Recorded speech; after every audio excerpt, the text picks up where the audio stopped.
Yes, people, welcome back to GNA TV and Chelsea Fan TV for another match reaction. Chelsea 6-1 on the night against Middlesbrough, which means we are going to Wembley, guys. We are going to Wembley. Let's get it.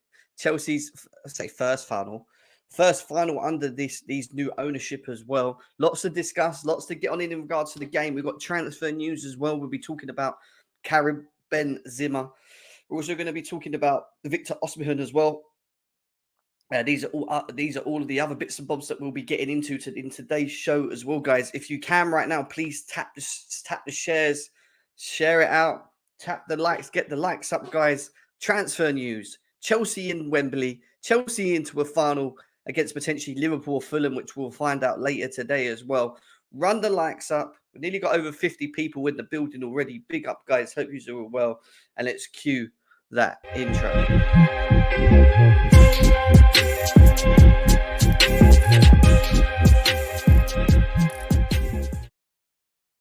Yes, people, welcome back to GNA TV and Chelsea Fan TV for a match reaction to the Middlesbrough game. Like I said, we will be doing a transfer. We're doing a transfer review show as well, guys, which we'll be discussing in and around the show today as well. There's lots to get into as well. Lots of good performances as well in yesterday's, which we'll be getting into. And they just got the job done, right? We all expected us to come in and perform. Whether we all expected us to perform in the way that we did in that game is another story. But we performed, we turned up, we got the job done. And equally, that's the most important thing, right? Just getting the job done against the Middlesbrough team, which were poor, but we acted on it and we punished them. Our shots on target were a lot higher, and the turnover of goals scored against the shots on target were a lot higher as well, which means we're actually putting the balls in the back of the net as well. So, you know, these are all good things for a Chelsea fan. And we're going to go through some bits and bobs, guys, in a second. But let's quickly go through the chat. Say hello to everyone. Leo, nice to see you. How are you, bro? Kieran, nice to see you. Dexter, what you saying, my bro? Welcome in. Gangala, welcome. Phil, good to see you. Big up to you, bro. How are we all doing, guys? Are we all happy after yesterday's performance? Let us know in the chat as well. I'm going to quickly go over to this which come out today in terms of Chelsea's branding for next year. So we're being we are being told that Chelsea have potentially agreed a partnership with the Jordan brand. The Jordan brand is exploring partnerships with other clubs such as Chelsea, given the success of relationships with PSG already. Chelsea and Spurs are also one of the two clubs that are exploring partnerships, obviously based on the relationship of and the connections that our owners have, being that they're American as well. I feel like this is one that could potentially be done. Are you guys happy with the fact that we could have a Jordan partnership on our kits next year? Let me know in the chat. It'd be interesting to know. It's also going to depend on how much the contract offering is and the benefits of Chelsea having it on there as well, and vice versa. And you know, these are things that we're going to find out next year. But I do think there's going to be a lot of change in the whole sponsorings of what we're doing, where we're at things as well. And I think there will be slowly a couple of things like this creeping out the woodworks about Chelsea agreeing new partnerships with new sponsorings, etc., etc. So it's going to be interesting to see how and if and what that goes as well. Big up Dominic, Adele, Adnan as well. Noni said Wembley after he's goal. Not sure what he means there. Forward. How are we doing, my boy? How are you? I won't be on. Oh, his mic's not working at the moment, guys. He's going to come back to us in a second, so let's let him sort his mic out. But yeah, this is all interesting stuff. So we'll see what happens with that a bit later on. Like I said, we're going to be starting with the game and then going into the transfer topics as well, guys. We've got Benzema to talk about, Victor Osimhen to talk about as well. In regards to tickets available for the Carabao Cup final, there's going to be over 31,000 tickets made available for this game at Wembley. Whether it's Fulham or whether it's Liverpool, I'm pretty sure that I'm going to try and get one. I'm going to be pretty sure to try and get one. I know that. So we'll see what happens there on the release. I've asked for some favours, to be fair. I want to go to this one way or the other as well. But let's see what happens. And the fact is, Chelsea are going to Wembley. And that is, you know, that's just what we do, innit? Well, there was something here, actually, which I should have brought up. Maybe the boys had it in the chat, actually. I need to find it. It was quite funny actually. Where is it? Where is it? Let's go here. Where was it? Was it this? Yeah, this one. Okay, cool. When it comes to, and I'll bring this up as well for you guys to see as well. When it comes to the domestic cups for a Big Six, most domestic cup finals reached by a Big Six side since 2000. Look who's top at the moment. Chelsea Football Club, 18 domestic cup finals reached. Man United were the closest next. They were at number 12. Arsenal were on 11. Liverpool City on 10 and Tottenham were 5. Mind the gap. And a nice little picture of Didier Drogba. Hopefully that will be, God knows, Thiago Silva or, Enzo Fernandez or Cole Palmer or whoever it is that, whoever of them would be great, in terms of winning this final. And I think it'll be equally so important. I think people... Oh,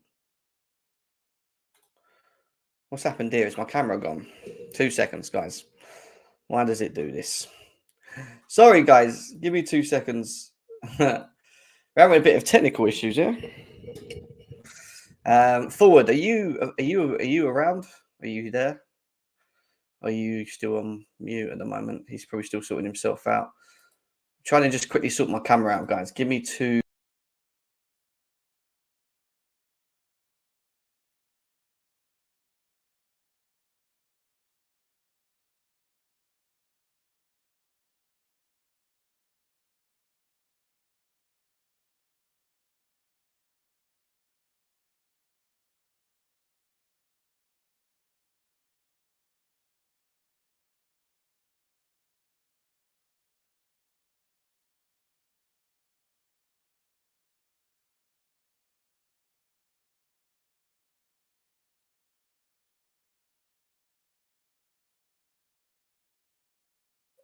I'm back.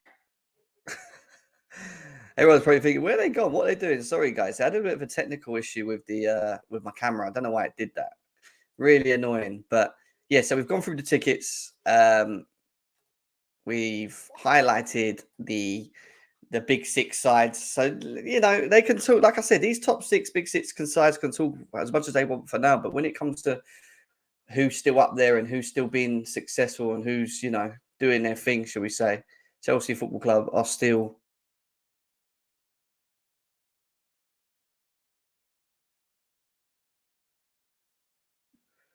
I've lost everything here. I'm trying to get myself reorganized here.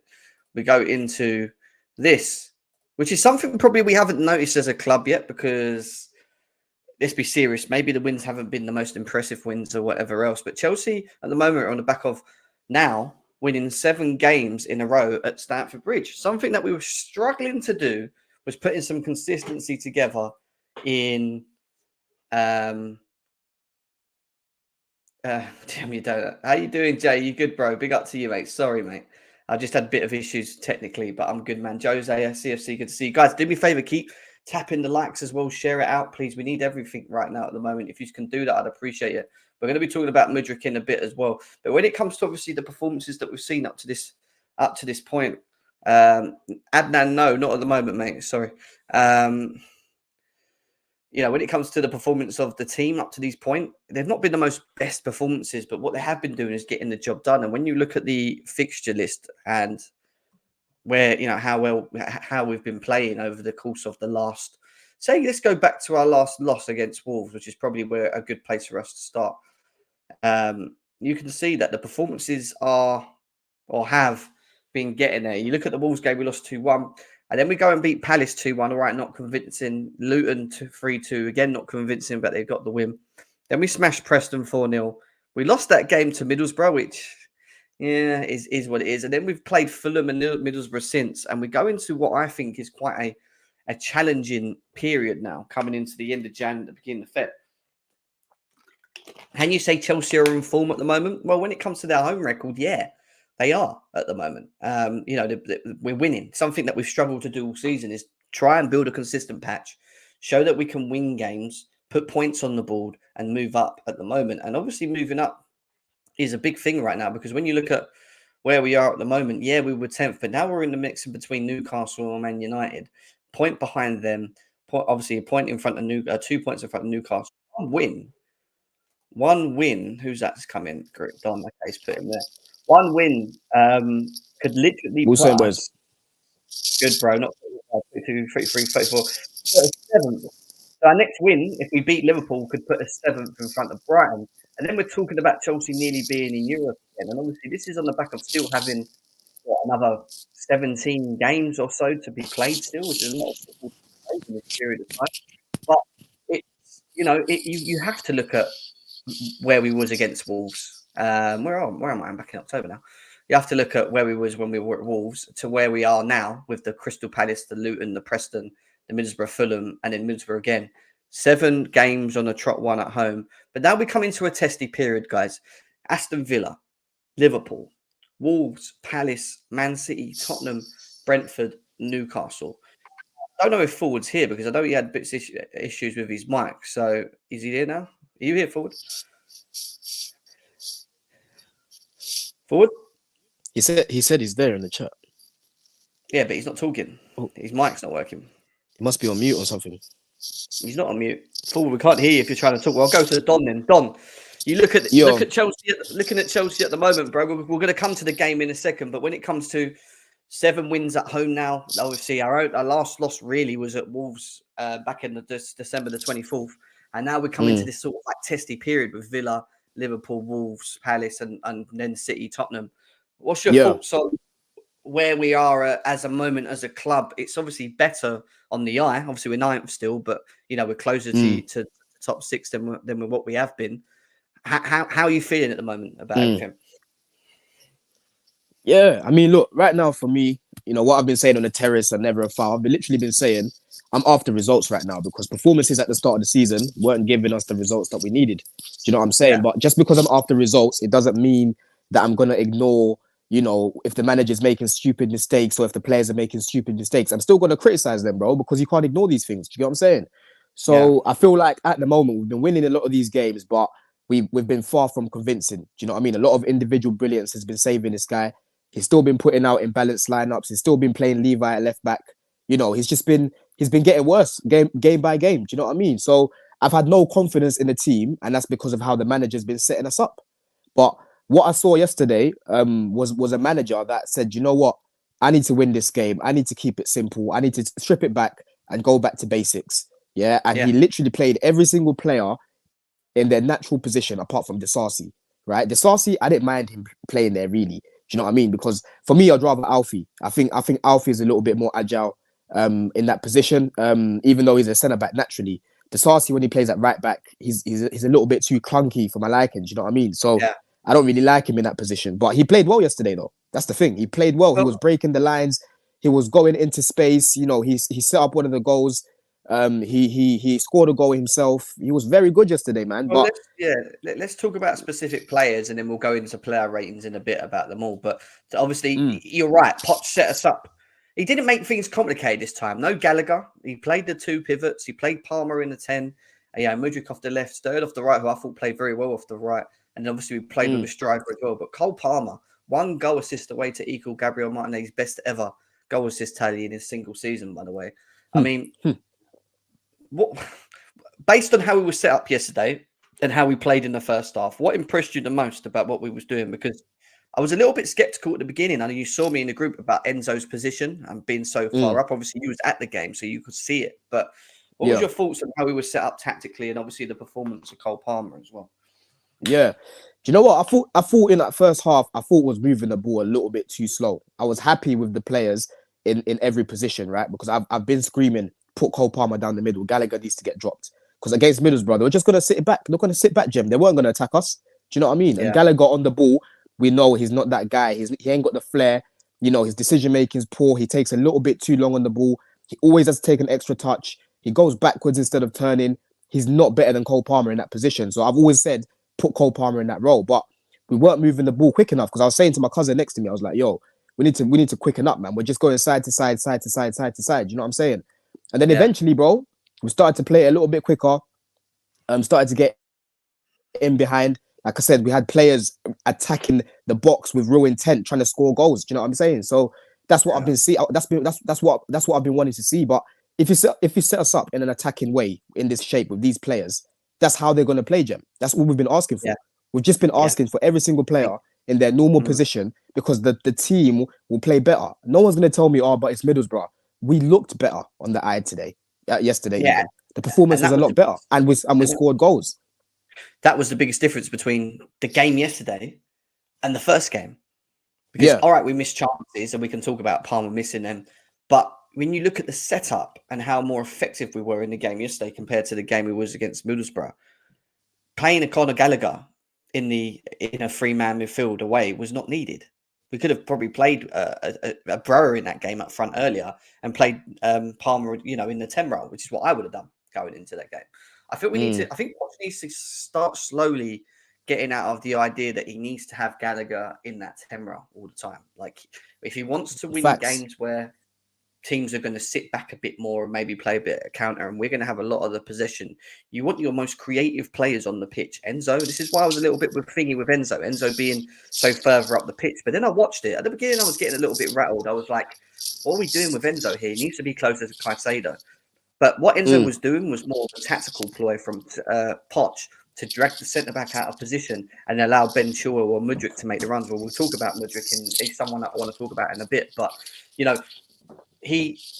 it works, don't get me wrong, and we played well in the first half and we got the job done. It's just that I think he needs to notice, in my opinion, he needs to look at who he's coming up against, what to expect, and then work upon that in terms of how he lines his team up, rather than being very reserved or make things complicated or whatever.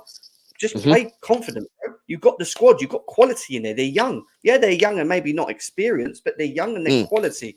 You play them in their positions, they're going to give people problems. And yesterday, we gave Middlesbrough a lot of problems. Middlesbrough were poor. Let's not forget that. They made a lot of errors themselves in and around it as well, which obviously helped.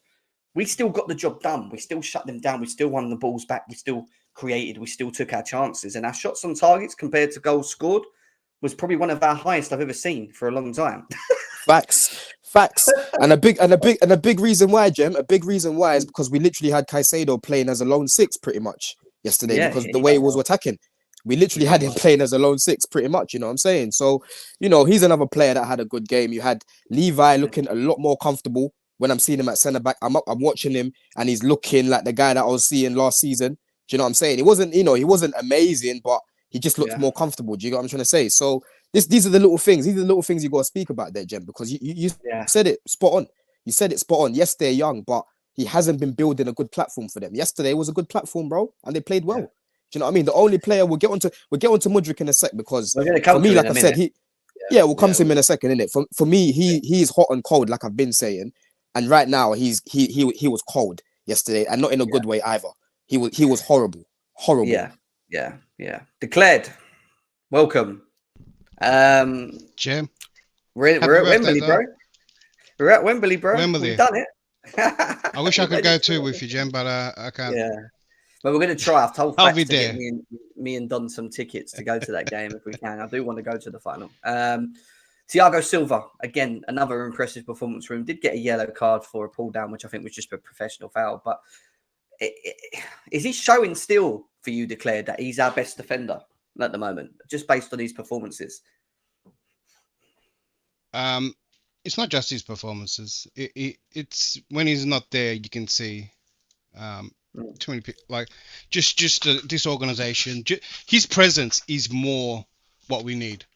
Yeah, and it's something that is going to be a talking point next season. I don't think he's going to stay, and then we're going to be asking ourselves who's going to fill in those massive boots, who's going to step up and lead that back line, because that's going to be a problem if we don't get someone with experience or someone steps up and does it. So that will be that will be a talking point for the future. But that's like what we're talking about now.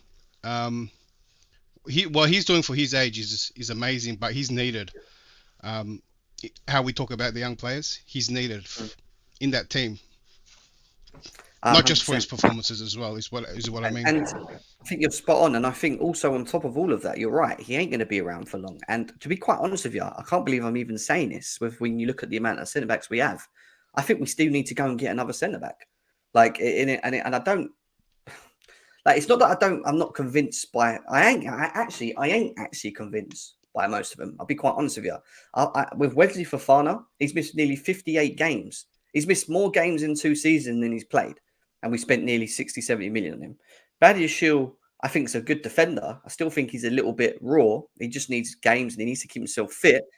Disasi's weird because he's growing on me a little bit, but he still has that zoomer in him, if that makes sense. Like, he's still got that, and I think he still needs someone next to him that's like a Silva that can maybe not carry him, but like, bring that leadership qualities. And I want Disasi or someone or any of them to bring that quality. I actually think Fofana has that quality when he's fit of being able to lead. But I just don't know about his availability. Availability is the biggest key in any of these things right now. Facts. And when you look at like the availability of what we have, Trevor Chalobah's out at the moment. He's not even been able to be picked as well. So, and then there's Chilwell. And I actually think Chilwell had a good game. Chilwell looked better because he's playing in his natural position again. This is just common sense, guys. When you play someone out of position like we have done, when he's looked ragged off the left, and you look at the performance of Ben Chilwell compared to the performance of Chilwell from what we've seen, it's chalk and cheese. Because one understands the role better and can play it, the other one can't. And I'm talking from an offensive point to also a defensive point. He's just all round natural and comfortable in that position. And Cole will look better because he was next to someone that understood his role and he could play his role, which he knows well. And that's the difference. And I think Cole could be a leader for Chelsea. I still just feel when Silva leaves and probably Chalobah that we're probably going to go and need to go and buy someone. Still, and whether it's a leader or someone a bit more experienced again. I know someone was talking about De Ligt looking to leave Bayern Munich or something like that. Nah. We better not go anywhere near that. But again, that's what I'm saying. Can you understand my point of Silva goes, Chalobah goes? Yeah, we should have enough centre backs. Fofana's availability is an issue. We're going to need to buy another centre back. No, facts. We are definitely. Because Fofana, he's injury prone. He can't be trusted. You can't depend on that guy, right? He's been out pretty much the whole season. So we don't know what Fofana's going to come back. I can't trust him. As much as I rate him, Jem, I think when he came back last year, he looked pretty decent and then he got injured again and then he had a howler. If you remember that game against United, the game against Arsenal, absolute stinkers. Do you know what I'm saying? So for me, you can't rely on him, innit? So we definitely need to go get another centre-back. Silva will definitely leave, man. I think this is his last season. I can't lie. I don't see him staying any longer than this now. And then you've got Chalobah. He's gonna leave as well. So yeah, man, we're definitely gonna need a centre back. I can't lie. You're right, Jem. Yeah, I mean, forward. Are you with us now as well? I know he's had problems with his mic. Yeah, I'm here, brother. I'm here. Forward, welcome, man. Good to see you. What's your thoughts on, before we get into the game entirely, and we'll talk about it in a second and break it down a bit more. We're just talking about, obviously, Silva's come out with comments saying it's a little sad. He knows it's sort of coming to the end as well. And, he's expecting to pretty much be moved on, I think, from the end of this season. What's your thoughts on what we have in terms of now, centre-backs, and the idea of bringing in someone else in the centre-back role? I mean, first of all, big up everybody on the panel. Big up everybody in the communities. Make sure you get them likes up as well. And yeah, like the centre-back situation is kind of what it's always been for me. It's we spent a lot of money. It's kind of not a great look that we need to spend more money, but it's clear, it's evident. Again, I think for me, our best defender is Thiago Silva, and that says a lot because he's 39 years of age, and at any other top club, he would be just a rotational guy that's maybe just there to be another mouthpiece for the manager who's experienced, plays the odd game maybe if you need a back five or whatever, but he's having to be trusted in the back four. And that's obviously a damning indictment on the rest of our centre-backs because, again, I think all of our centre-backs have major flaws. Obviously, Thiago's one being his age, but I look at Badiashile, he's probably the next best one for me. I think he's very heavy-footed, makes a lot of mistakes, obviously quite naive and young, which, again, some of it is to be expected. He's obviously got a lot of talent, but, again, none of these guys you really want to say are the bedrock of your defence. Again, Chilwell, haven't seen him play a lot at centre-back. When he has played, he has looked pretty good, but obviously, again, he's still young and still needs to improve. Fofana, again, like Don was saying, has had some bad games, even last season coming back from injury. And because of all the injuries, we really don't know how solid he is, how much we can really trust upon him. And I can go on to everybody else, of course, as well. So yeah, we do need to reinvest. We do need to move on Thiago Silva. Disasi's come in and had some good games, had some bad games. Obviously, had a lot of games at right back. Again, he passes quite well, but I feel like he's been all right.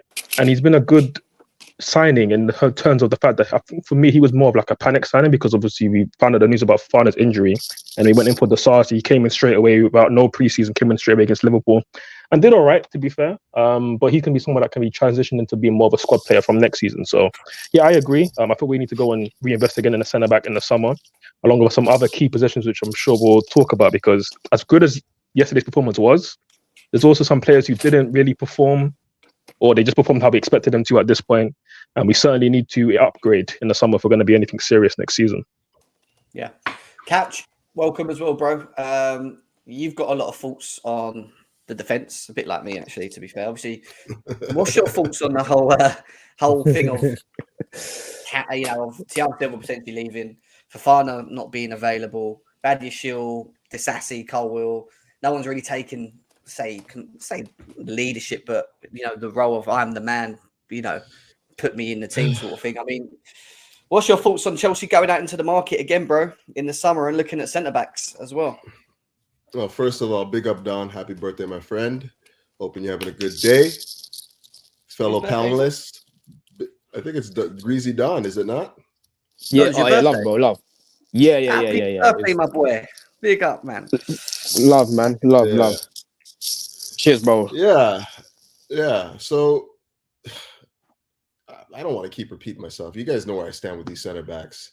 I don't trust anyone under the age of 39 to be in that back line right now. And that's saying something. That is saying something, because Thiago Silva he's 39 and he's still the best defender at the club. That says something. How much money have we spent on defenders the last 2-3 years?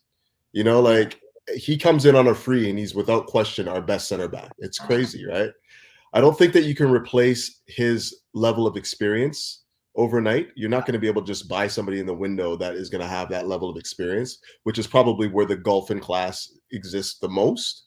The fact that we have a guy that's been through everything and just knows where to be all the time. What you're hoping for, maybe this is probably part where I have to kind of I kind of have to give him a little bit. I was expecting a little more from him. I was hoping that he would be able to pass on some of his, his knowledge to some of these younger defenders. And it doesn't seem like that's really taken place. A lot of guys have poor positioning, poor footwork, just don't read the game well. And, you would think that under the leadership of Thiago Silva, they would have picked up some of the stuff by now, but still seems to be a problem. We're looking like we're going to have to go back into the window again. I don't know who we're going to buy. I don't see any center backs right now that come in instantly and, replace Thiago Silva as the bedrock for our defense.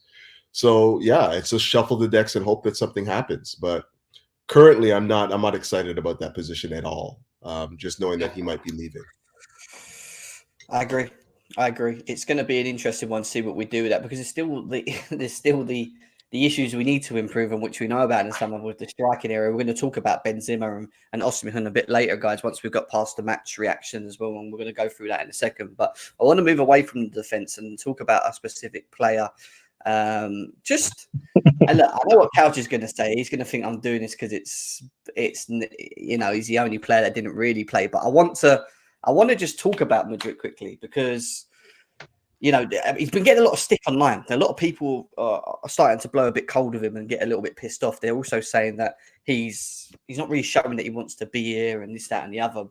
And I agree with what Lauren said here. I think Mudryk has had some very good games for us this season. I really do. I think there's been a good performances in his, especially at home as well.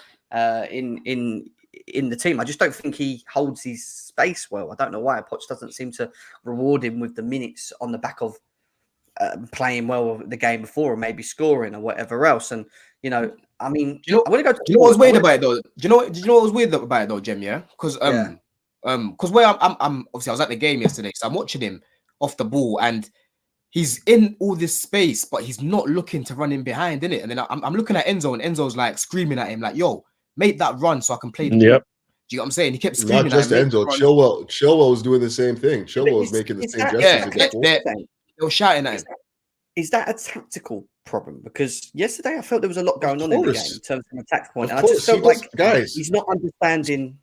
I need to go. Exactly. Yeah, but the thing is, I get when people say he's not understanding it, but I've literally witnessed Mudryk make a lot of runs in behind in various games. There's examples of it of this season. Or Bournemouth was doing it instinctually. You know, though.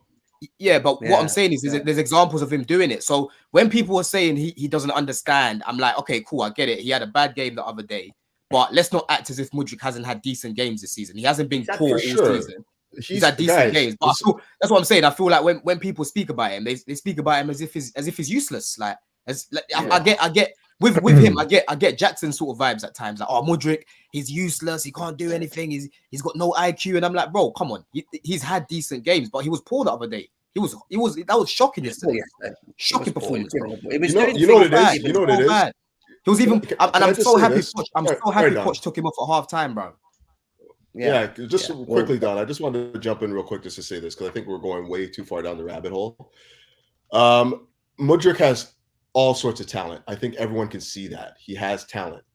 What he doesn't have is a footballing brain yet, and the reasoning for that is because he should ideally be playing youth football right now, like under 21, under 23, whatever it is. He's not really developed the mind to play high-level tactics and whatnot. And the reason why he was given the opportunities to play at a high level at Shakhtar or where the hell he was, is because he has these incredible tools that can be utilized in games that, where all he has to do is run in behind and score. You know what I mean? But when you're looking for the tactical nous, the understanding, he's not developed that yet. It's going to take some time for him to get that side of the game. It sounds a bit like the whole team. No. Wait. Timo Werner plays for Germany. He played for Bayern. Like, he's played high-level football. The Ukraine. I get all that. But what I'm saying is, when we talk about his strengths and what he can do, a lot of what we say is running in behind with the ball and creating from the left and bringing the ball in or whatever. Technically, he's okay too. Someone's comment. I read a comment on on Twitter. Someone said that Mudryk would probably suit better playing against a Liverpool at Wembley than he would a low block against whoever at home, because he does need the space. And that just reminds me of Timo Werner.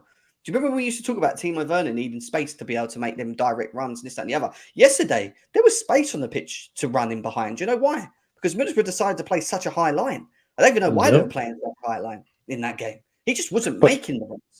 And Jem, you're right. Jem, you're right. It didn't start like that, though. Just after we scored a few goals, they started to come out a little bit more, but it didn't start like that. They were 100%. But the point that Jem's making, obviously, against teams with more space and behind and everything, like, yes, it's going to suit his game more, but against Liverpool, we're going to have less of the ball as well. You have to remember that. And again, it's important that we have players who know how to utilize the ball or simply just retain possession. And again, Mudryk against Middlesbrough, there's comps out there. Like, again, under very little pressure, he's given the ball away against a very poor team that haven't got great physical players that are going to be, they're going to harass the ball off him like a Konate or something. No, it's very average footballers. In fact, it's Middlesbrough's B team really that have a lot of injuries. And he's looking poor. And listen, to pull the curtain back for the viewers that are watching, right? I think 6 to 8 weeks ago, I posted something in our group chat about what players that I think should stay, what players I think should go on loan, and at the bottom of that list was players that I thought just aren't good enough for Chelsea Football Club. And one of those players that I put there was Mudryk.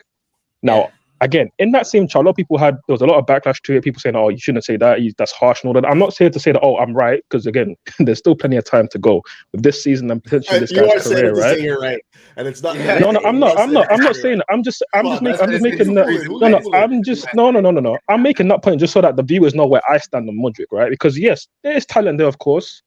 But for me, like, he's just too raw as a player. And again, everything that you said, Couch, was actually right in terms of how you're analysing the player. Because again, obviously, he doesn't know how to make runs behind, etc. But for me, it's the consistency. Again, it's the game intelligence. Because again, all of us right now could go onto a Premier League pitch and we know how to make runs and how we know, that's important. We need to use our pace in behind. Let's say if we were as fast as Mudryk. But it's about that timing. It's about the cohesion of your teammates. And with Mudryk, too many times I look at him and he's like, he doesn't know if he should make the run, or he makes the run too early when guys just want to play it to his feet. There was one situation where he received the ball to feet with Caicedo, and Caicedo was trying to make a movement to the one behind. Really, all Mudryk needed to do was pass it back to a centre-back, but then Mudryk plays it to where Caicedo was a second ago. Passes it behind the guy, and it's like all these little things are happening in a game. They shouldn't be happening at this level for Chelsea Football Club. And again, like Couch said, yes, if you watch Mudryk just by himself, he probably should be playing under 21 football, cool. But the brother is 23 years of age. And at this point, if you've not developed your football brain, it's difficult just to get that over a season at Chelsea. We've seen it right now. Again, in 18 months, we would have seen if he has the quality to play for Chelsea Football Club. And for me, he doesn't. For me, he needs to either go on loan or he needs to just cut our ties, because ultimately, is he Chelsea level right now? He isn't. And we just have to be real with that. No, I agree. I think. I mean, what is our I just level? think That's the thing. What is our level? That's the other thing. Like, I don't. We have our so level many should be players pushing for that- top that 5, are- top 6, right? At this point in time, it should be pushing for but that. I like don't think he's right at that now, level we have compared to other players we have in those we have a positions. whole plethora of players that are not playing at that level right now. A whole mess of them. He's not isolated as the only one. That's for damn sure. You can say Yeah, the but same at the thing same about time, right, Sterling should go for me in the summer, right? He's probably been our best winger, of course, the most experienced rare to tear, but at the money he's on at this club, of course he shouldn't stay, right? Because we should be getting better premium wingers in the world to be having that kind of money at Chelsea Football Club. But for me, between Nani and Mudryk, do we keep both? And for me, not really. And I was even saying 6 to 8 weeks ago, before before Nani had really like some goals and some assists and some good run of form, right? That for me, Nani looks more equipped to play at this level than Mudryk. I mean, if we're going to keep both of them past this next summer, like for me, it's a really big risk to take, because I don't think they're both at that top level. Maybe one of them could go to that level, but is both of them going to do that? For me, I don't see it. What it is though, forward, yeah. Listen, everything that you're saying about Mudryk is facts, because right now we can all see he's a raw player. But I look at the owners more than anything, because none of us here were even interested or even looking at Mudryk, because we all thought he was going to go Arsenal, and then these lot just hijacked the deal.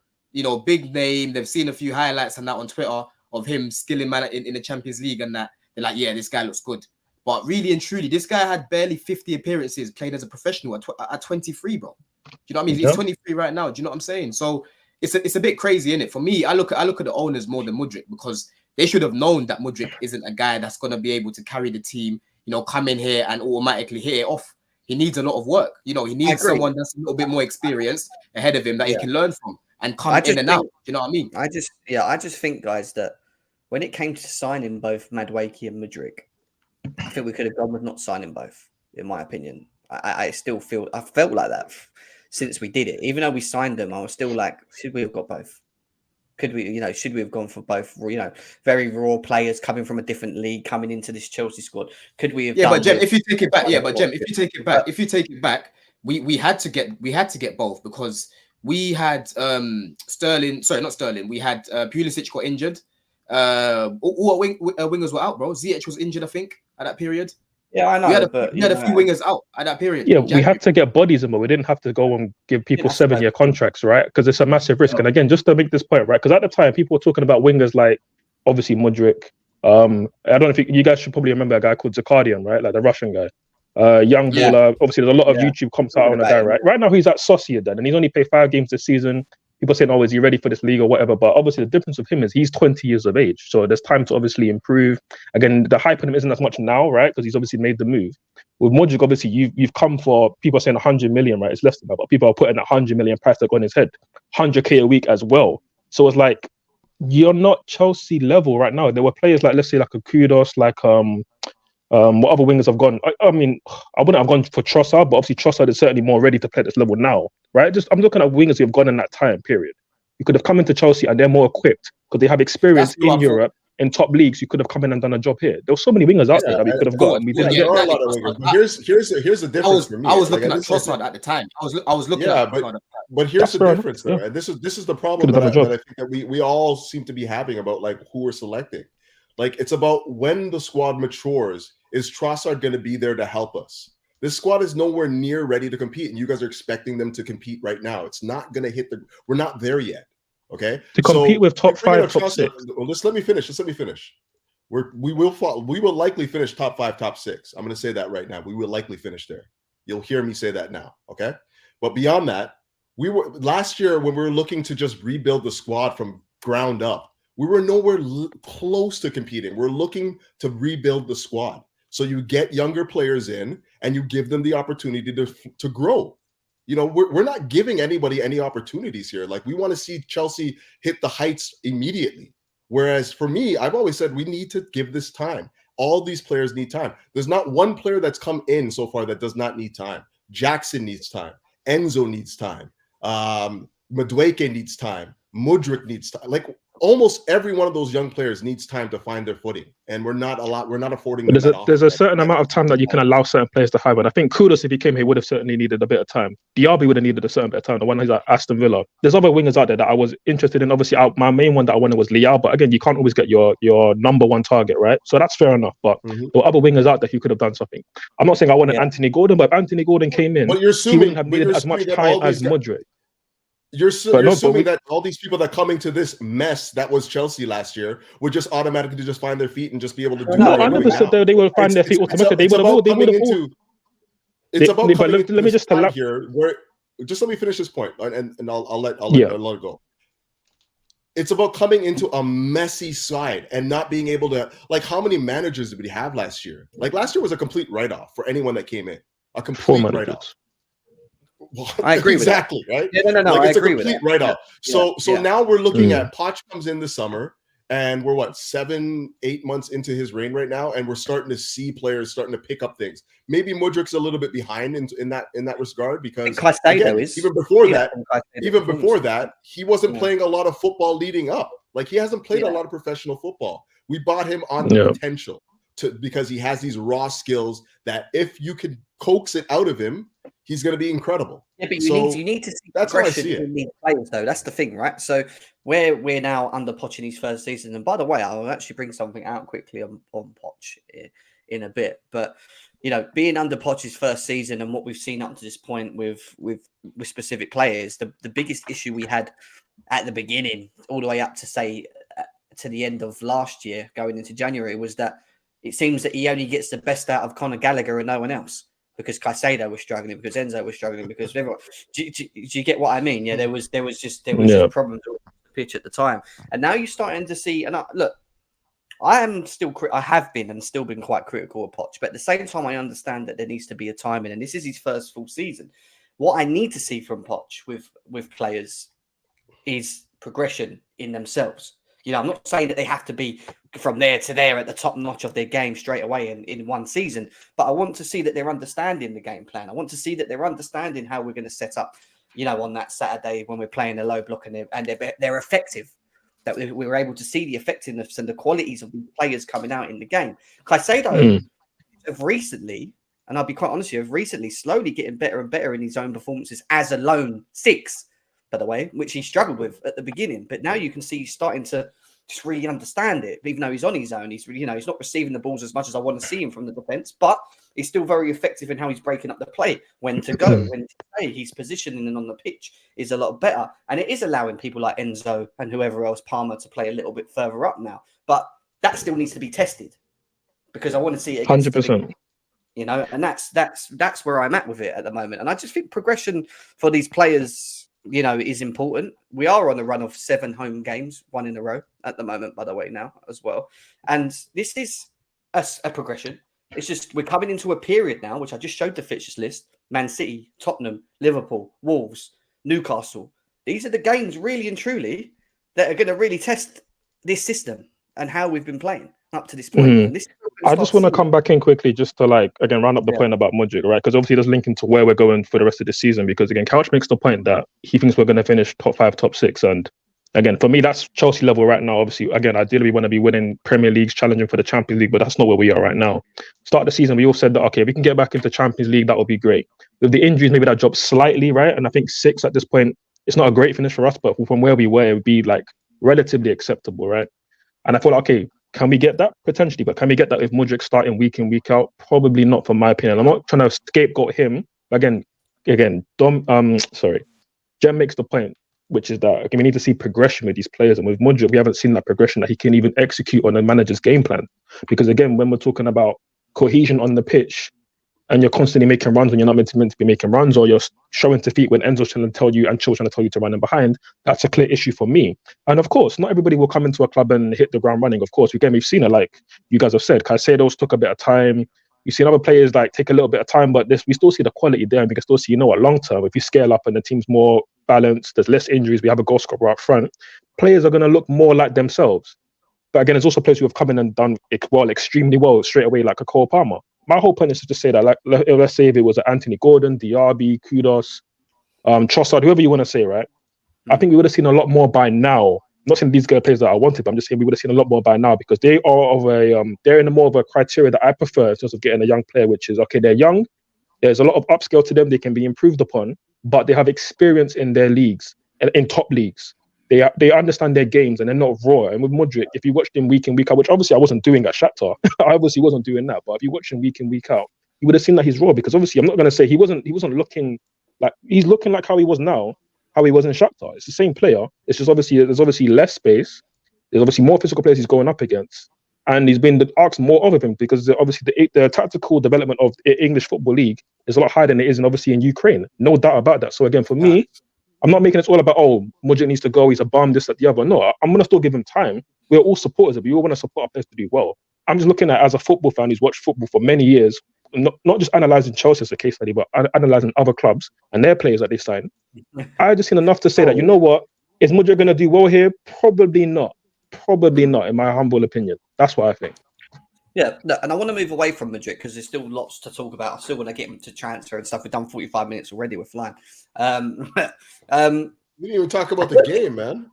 Yeah, let's talk about the game. And I've put a picture up right now of mostly the individuals that I wanted to talk about. I didn't want to speak about everyone, but, no, actually, Joe, where is it? Where did I have it? Here it is. I wanted to put this one up. Let's get rid of that. Let's put this up for a second.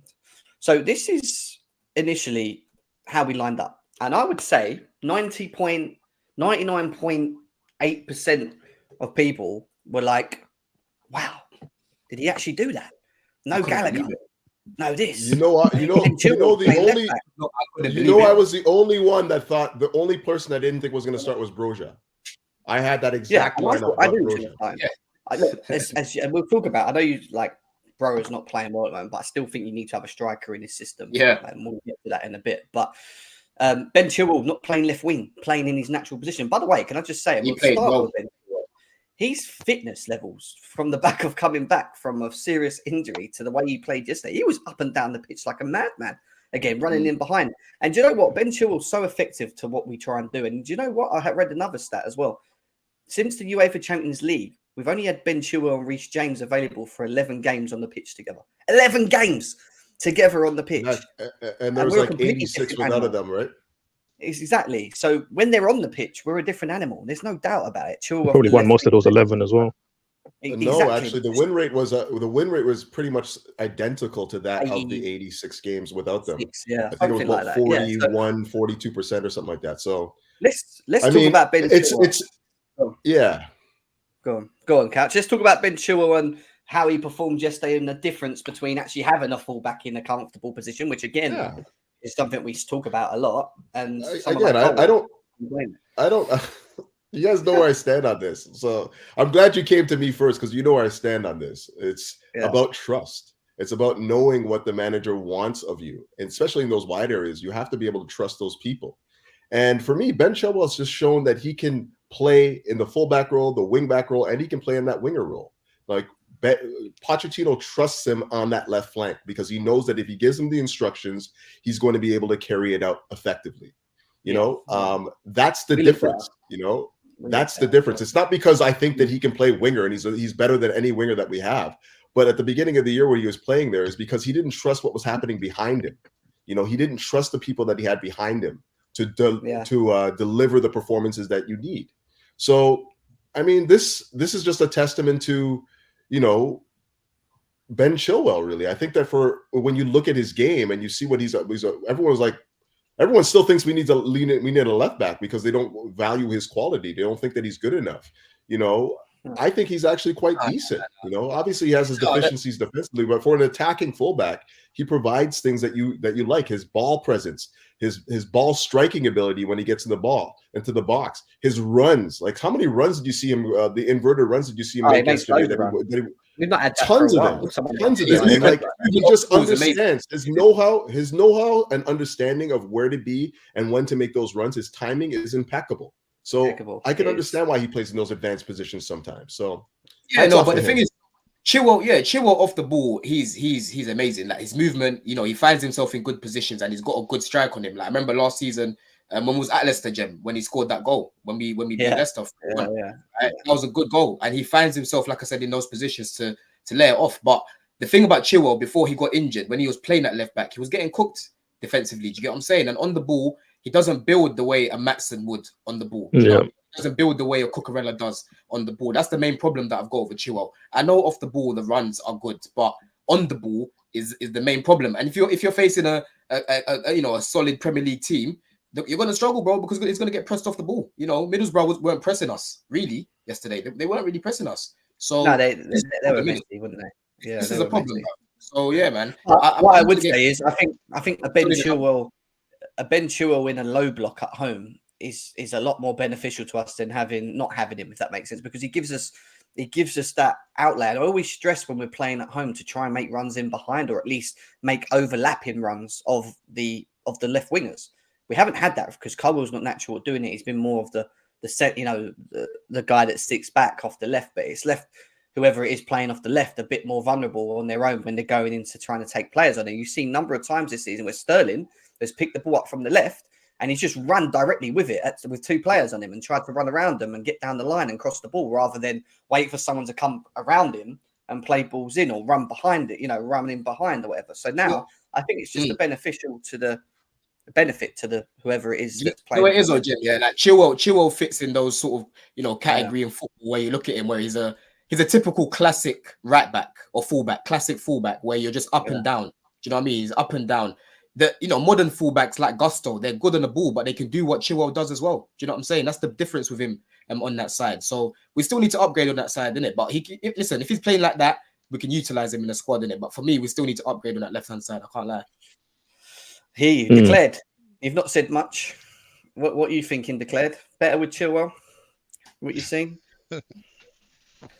Of course, but I think what I wanted to say before, you guys are taking too much out of that Middlesbrough game. Has to be tested in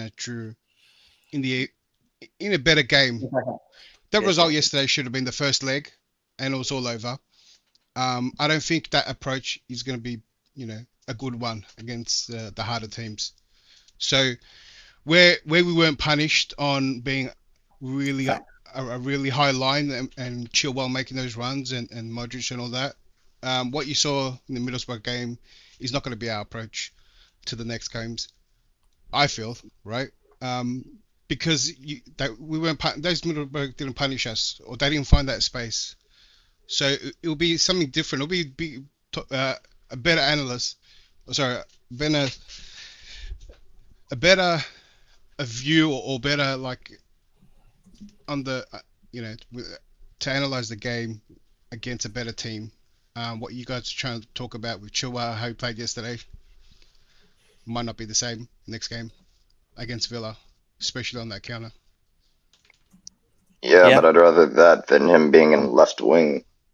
No, facts. That's true. But you see, and every player playing out of position is what coach is saying is that you guys wanted a style of play, right? Poch has a way he wants to play. These aren't his players. We know that, yeah. They just picked it for him.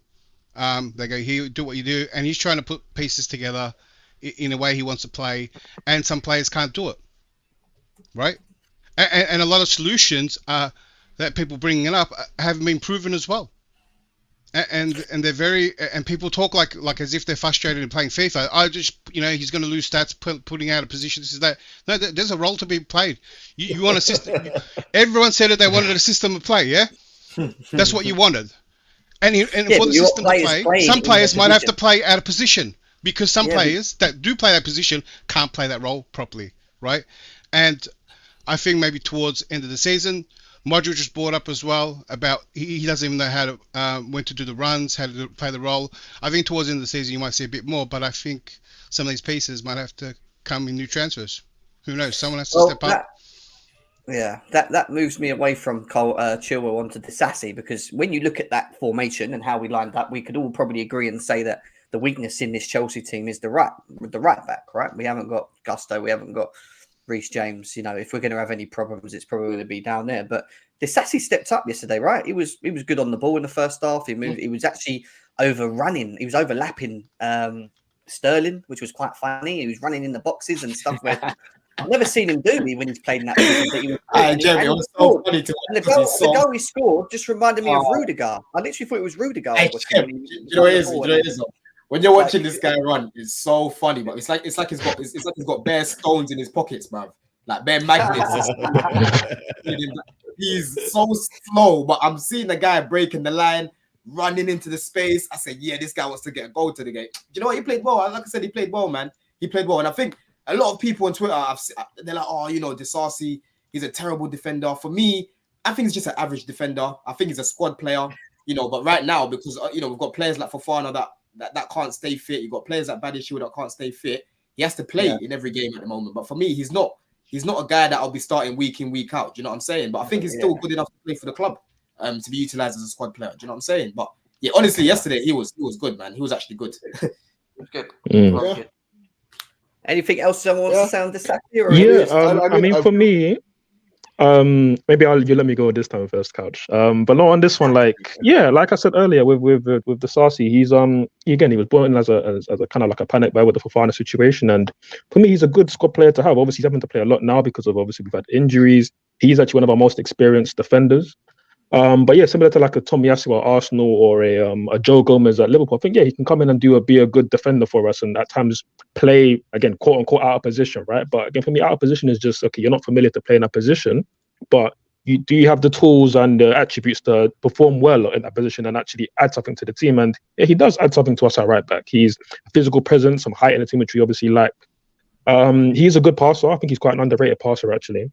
And yeah, he showed good bite in getting forwards yesterday, which was good. But again, obviously, like Declared said, it was the level of the opposition has to be taken into account.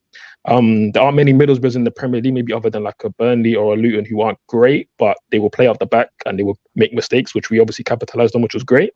But yeah, it's Disasi. He's all right. He's a good squad player for how much I'll be paid for him? What, for 40-something million, 50 million, which is the market these days.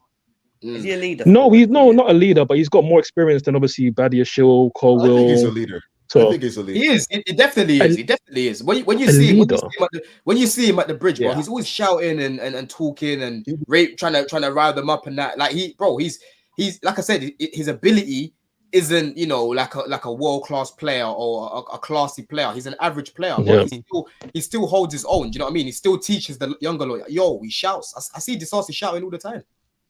Good mentality, you mean?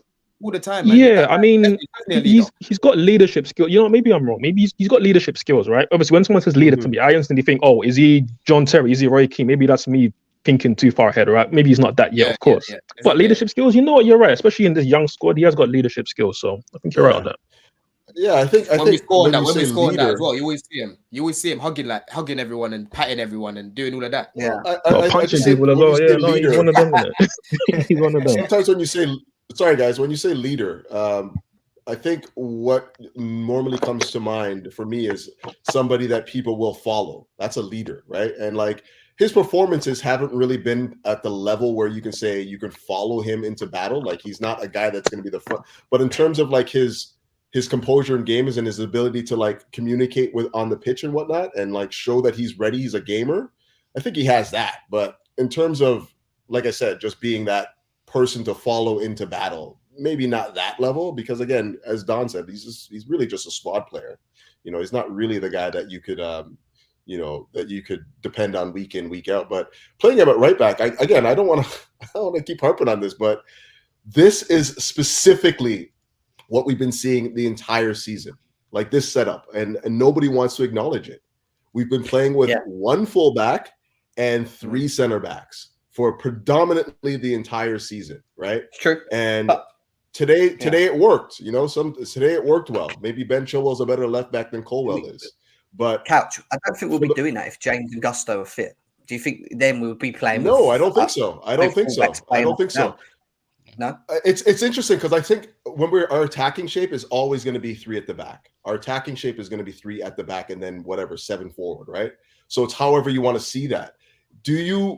Could you get away with one fullback in that setup? Yeah, because you're basically trying to overload one side of the pitch where you push the fullback forward, and if it's Chilwell in one game, he's the guy that's getting forward. Then Disasi sits back, Or in another game, it's Reece James when he's healthy getting forward, and then maybe you have Colwell in there playing the left back position and holding back.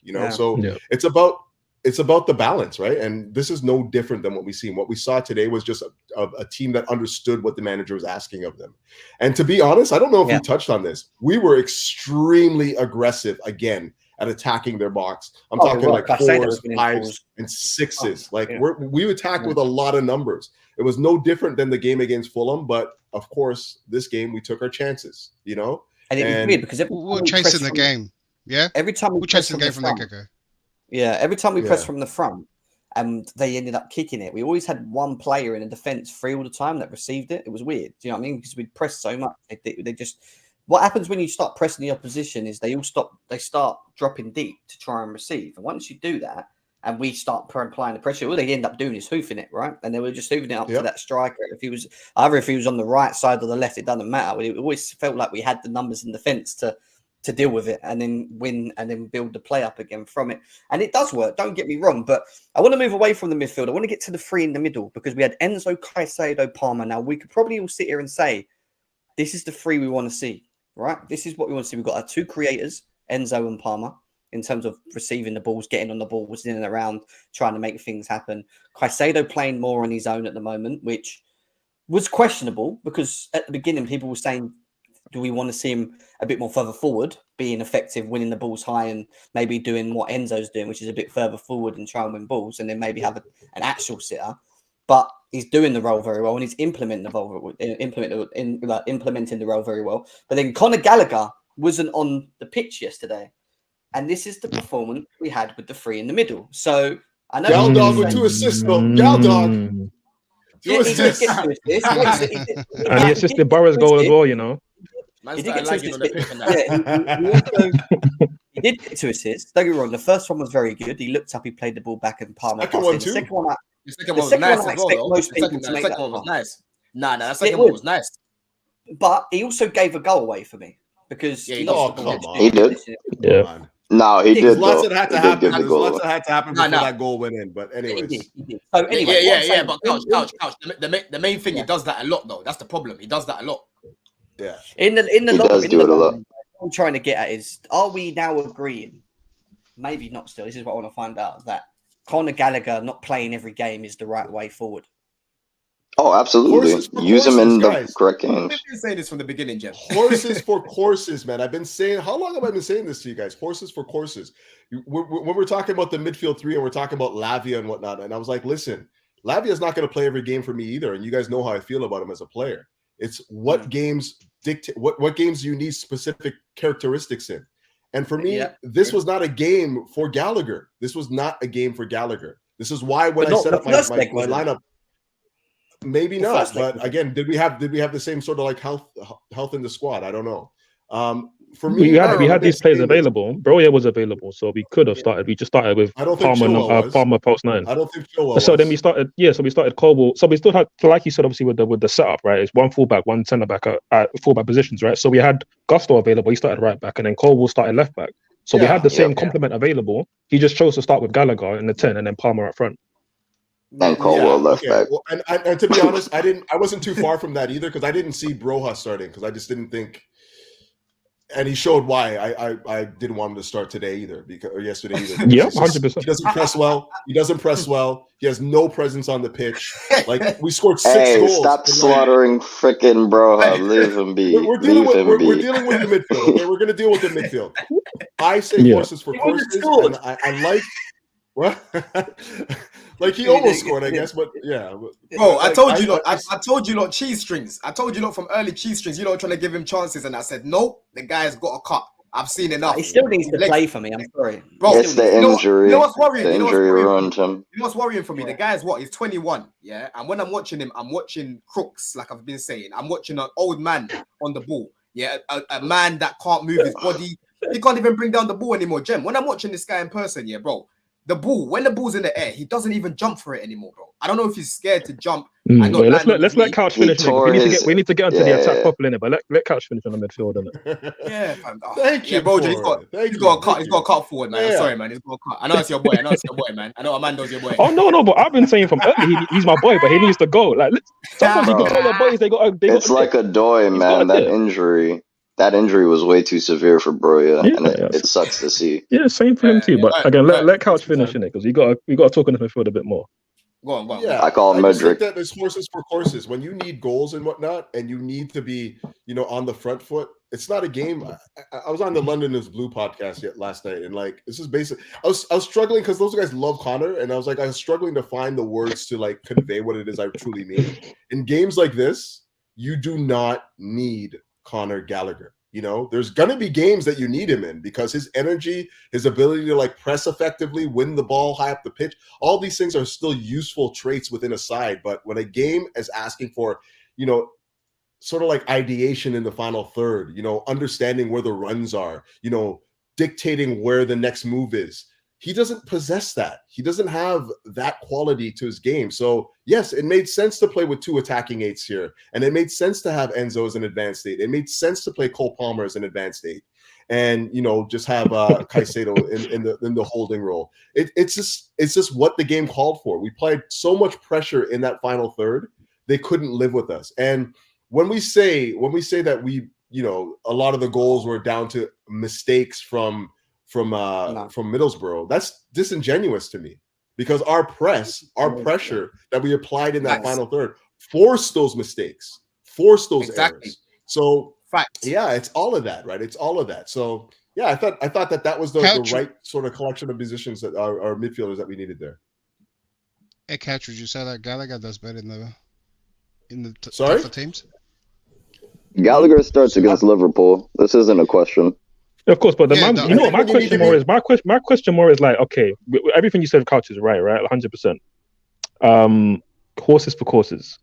Aston Villa at home, a team who beat us at home earlier in the season, even though I thought we played actually quite well. We created so many chances, missed so many sitters, and then obviously the Gusto red card, we know how that story ended.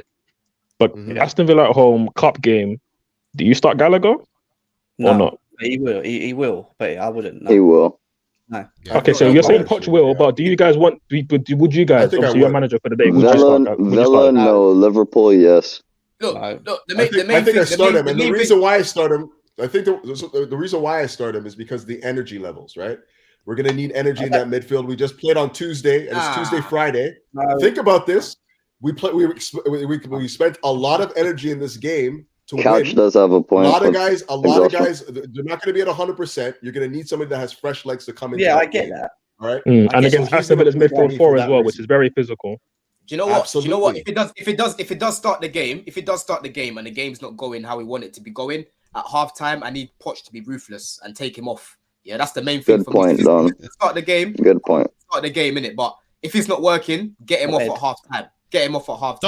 Wait, Don, you have to wait for the press conference. We don't know who's got injured out of this game yet. Caicedo might be injured, man. Right. Oh my god. Well, are you being serious? I'm being dead. I'm being dead serious. This is normal. This is almost expected. To someone else. No. People think I'm joking. Caicedo could be injured. I don't think he is. I think he's okay, but he could be.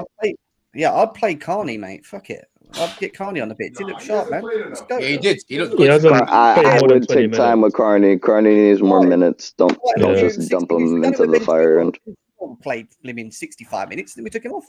Do the same Hey, thing. Jam. If Poch started Carney and then he gets injured, you're going to be the first one on Poch's case saying, "Why did you start Carney?" So let's not do that. Let's not do that. I'm saying in that position right now.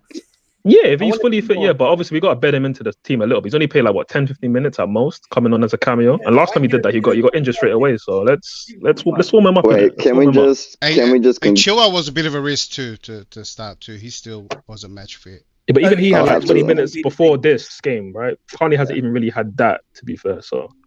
Guys, if the game went a different way, it was real convenient to kill the game off early and then Chilwell plays match and take him off. I disagree with Then that. you You, sign Wait. Keep that comment right there. Who said Caicedo hasn't been good? It doesn't matter if he's injured. That's what Brother, I thought. have you Everybody been knows he's asleep? been good. That's what. Bro, Have you been asleep? that guy's a United fan. That's why he's saying that, man. He's a United fan. yeah, that makes sense. Then, While yeah. we've been Has that got arguing Nacho on about his handy? Enzo Oh, and no. Gallagher, do you know Caicedo has been our most consistent midfield, at least in the last recent 10 games? Like, what are you talking about? Who do you watch? Don't let me start talking about Manu off the ball. You know, the guy runs like he's got a parrot. Enzo's the one that they're Well, let me coming start for at the talking about moment, I've heard. Anyway, Enzo's the one that is now overrated and it's not worth the money. I laugh when they say that. I'm like, Oh no, he's starting to round into form for me. I'll say that. Enzo's starting to look like the player we paid £100 million for. Enzo's Facts a baller, on that. mate. I don't care what anyone Yeah. says. He's class. That mate. finish And Joe, was they nice. forget about That the finish first. was not easy, They bro. forget about the first half of the season. Where were they the first half of the season when he just came from Benfica and played every game of that part of that season and was fucking sick? He was unbelievable. But just didn't have G&A, so everyone said he didn't do anything. Typical freaking passion merchants. Yeah. True. Anyway, going on to the striker because I want to get into the transfer of Benzema and Osman, which is next. Broja, as we are saying, isn't good enough for Chelsea. Nicholas Jackson, you've heard my thoughts. Squad player. Jackson can be a squad player, no doubt. He's going to come back and, he's ideally going to be in the pecking order in front of Bro, which means Bro, I think, will go in the summer. I've said this. In my opinion, I think we sell him in the summer. He will go somewhere. Not an issue. But why don't you think he's going now, though? Because there's a lot of reports coming out right now that it could go into the final days. Like that one, we've got guys on the list. No one's going to pay 50 million in January. But Jem, do you really think that Chelsea think they're going to get 50 million for Broja? Yes. We know we're not going to No get chance. that. We know we're not going to get that. Yeah, we can obviously loan him though. Loaning him is an option. But what I'm saying is, I honestly believe we've put it up to 50 million, right? Because to do the same thing we did with Mason Mount, bro, to get at least 35. He's not spend like 20, 30 mil, bro. Your boy Ben Jacobs was saying he's been listed at about 35 million. Right, and like I said, everyone here can see with their eyes that they're not going to get no 50 million for Broja. Unless we get Benzema in for 4 months. Let my man Broja live. Think about it, Jem. It's looking like we're going to get Benzema, and there ain't no space for Benzema, Broja, and Jackson. He's gonna go. Bro. Well, let me ask you. Have we got a loan space available to loan him? Yeah, before we go into it, right? Wait. If you recall back your loans, do you not get a loan space when you recall back the loans that you were using previously? Today, though, didn't they? That's why they did it. Broja's going to help to pay for Benzema's salary and that. You know what I'm saying? We need to get rid of it. Let me ask you this, right? We're going to move away from the game. The game's done. We're going Wembley, guys. Let's go up the Chelsea. Yeah, all of that. We're going to Wembley. Let's talk about positions right now. And we're talking about strikers because we're on it. We've seen Broja's performances. We know they're not good enough, not worth highlighting. But if we went into Wembley, looking like this, because it could happen, because Nkunku's back as well. What are you saying? Blood clots. Oh my goodness. Let me get this first. Okay, so we're talking about a final. We're talking about a final against Liverpool or Fulham. I'm gonna assume Liverpool because let's be serious here. We've lost every Wembley final, the last 5 of them in a row. Here's what I'm going to say about this, okay? It's about consistency, and we have not seen consistency enough to sit here and say in the final this is going to happen the way it happened against Boro. The best thing you can do is stick by your guns. If this is how Mauricio wants to play, then play your way, brother. Put the people that are best suited. Yeah. No, I know. Yeah. Just hold on. Put the people that are best suited to be to put their best performances out, and then give it a go. I can't sit here and act against Liverpool like we're just going to go and smash them 3-2 or some shit like that. Usually when we play Liverpool in a final, it goes 0-0, 1-1, and we go to penalties. So do what you need to do to at least finish the game. That's all I'm saying. Don't go out like on a whimper. Don't overthink, Jem. Don't overthink because one second. Let me just quickly get before we start going into the whole explosion of it. Benzema. There's talks about him potentially coming or wanting to leave. He's got a big wage structure. That's something that is going to have to be sorted. Chelsea specifically interested. Arsenal specifically interested. And I think there's a French team interested as well. I can't remember off the top of my head. But anyway, this is the interest that we've heard in and around Karim Benzema. I want to know from you guys what the positives are of having an older Benzema in the team. The positives? Chelsea now. Yeah, well, look, and Why don't we try it? Why don't we Someone try and scoring go a goal? with the Is that what negatives? you're talking about? Gunman. He's a gunman. Is there negatives to having an older Benzema? in the That Premier was League? probably a more appropriate question because the positives are just there's a Well, the multitude of them. number one thing I would say is that in Nkunku and Benzema, if we can get Nkunku, hopefully he's going to be on his way back and we start seeing him. But Nkunku and Benzema, for me, it has to be because they both played with each other in the French team a couple of times, by the way. There's a chemistry there already for them to build. When Nkunku's played off the left, while Benzema's been up front, we've seen it.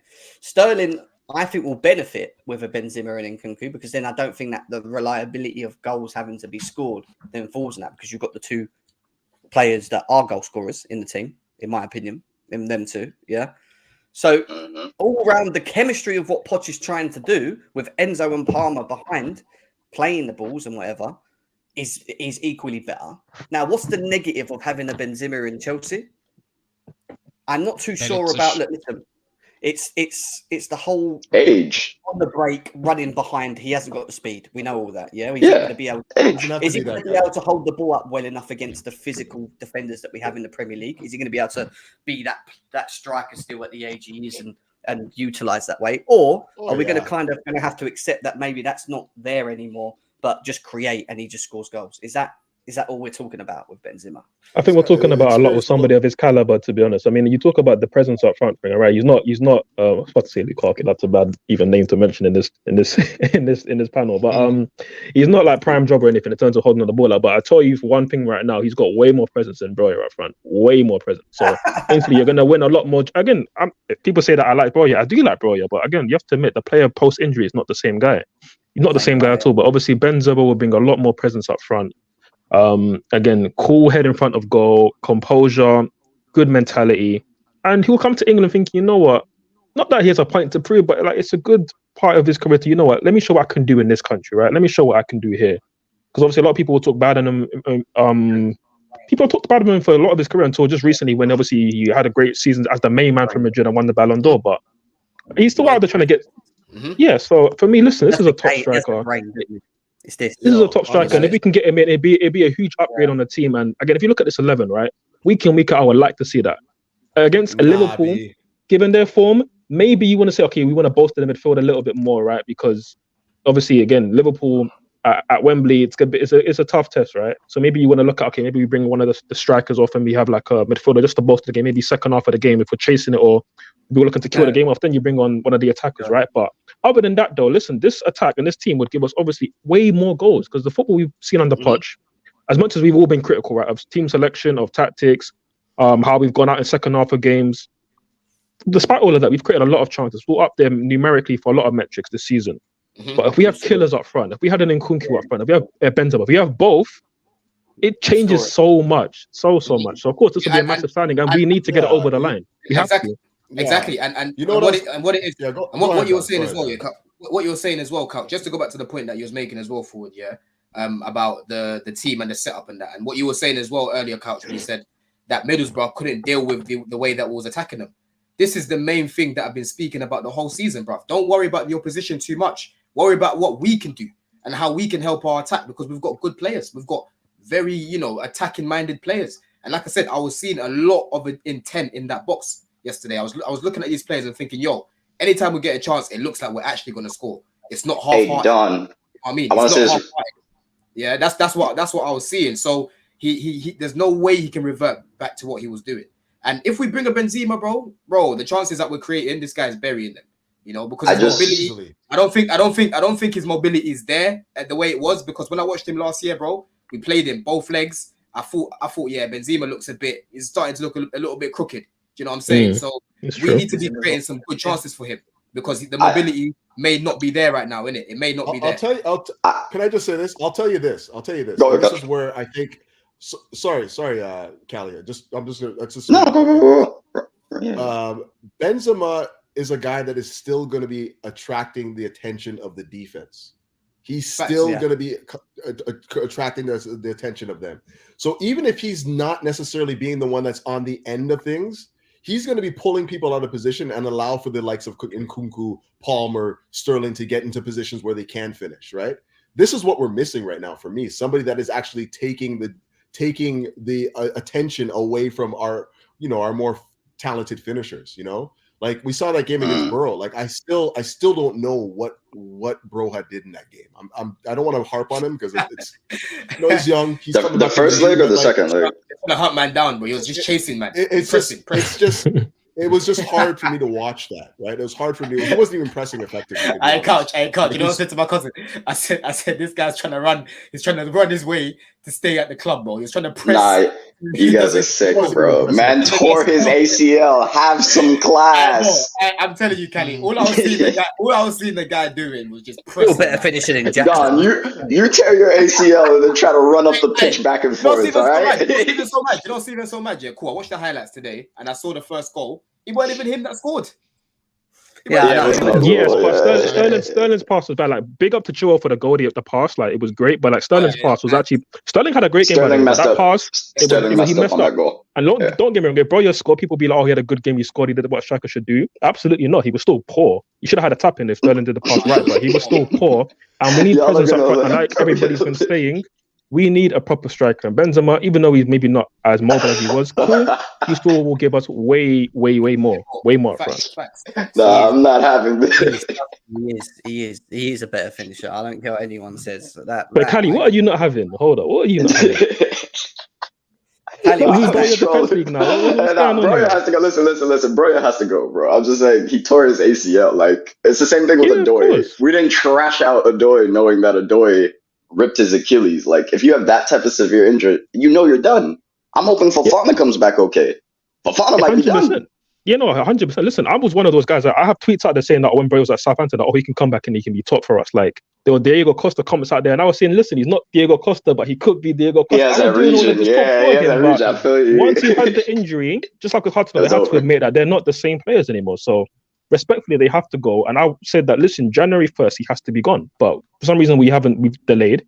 I'm fearful that we won't sign Benzema. We'll just stay with how we are, which I don't like the idea of doing because as much as I'm not fully with Poch right now, give Poch the tools so we can judge him fairly. He hasn't had a goal scorer for all of the season. And Kuki's come back for like half a second and he's gone again. So give him a striker so we can judge him properly. And if we're going to give him Broja and then Nico Jackson is barely a striker, the rest of the season it's not fair for me because I don't like Poch. Inside forward. I want to give him a fair chance before I scold him. Right now, we're not giving him a fully fair chance of giving him just Broja and Nico Jackson as strikers. It's not fair. That's why I'm not Poch out because too many things going on.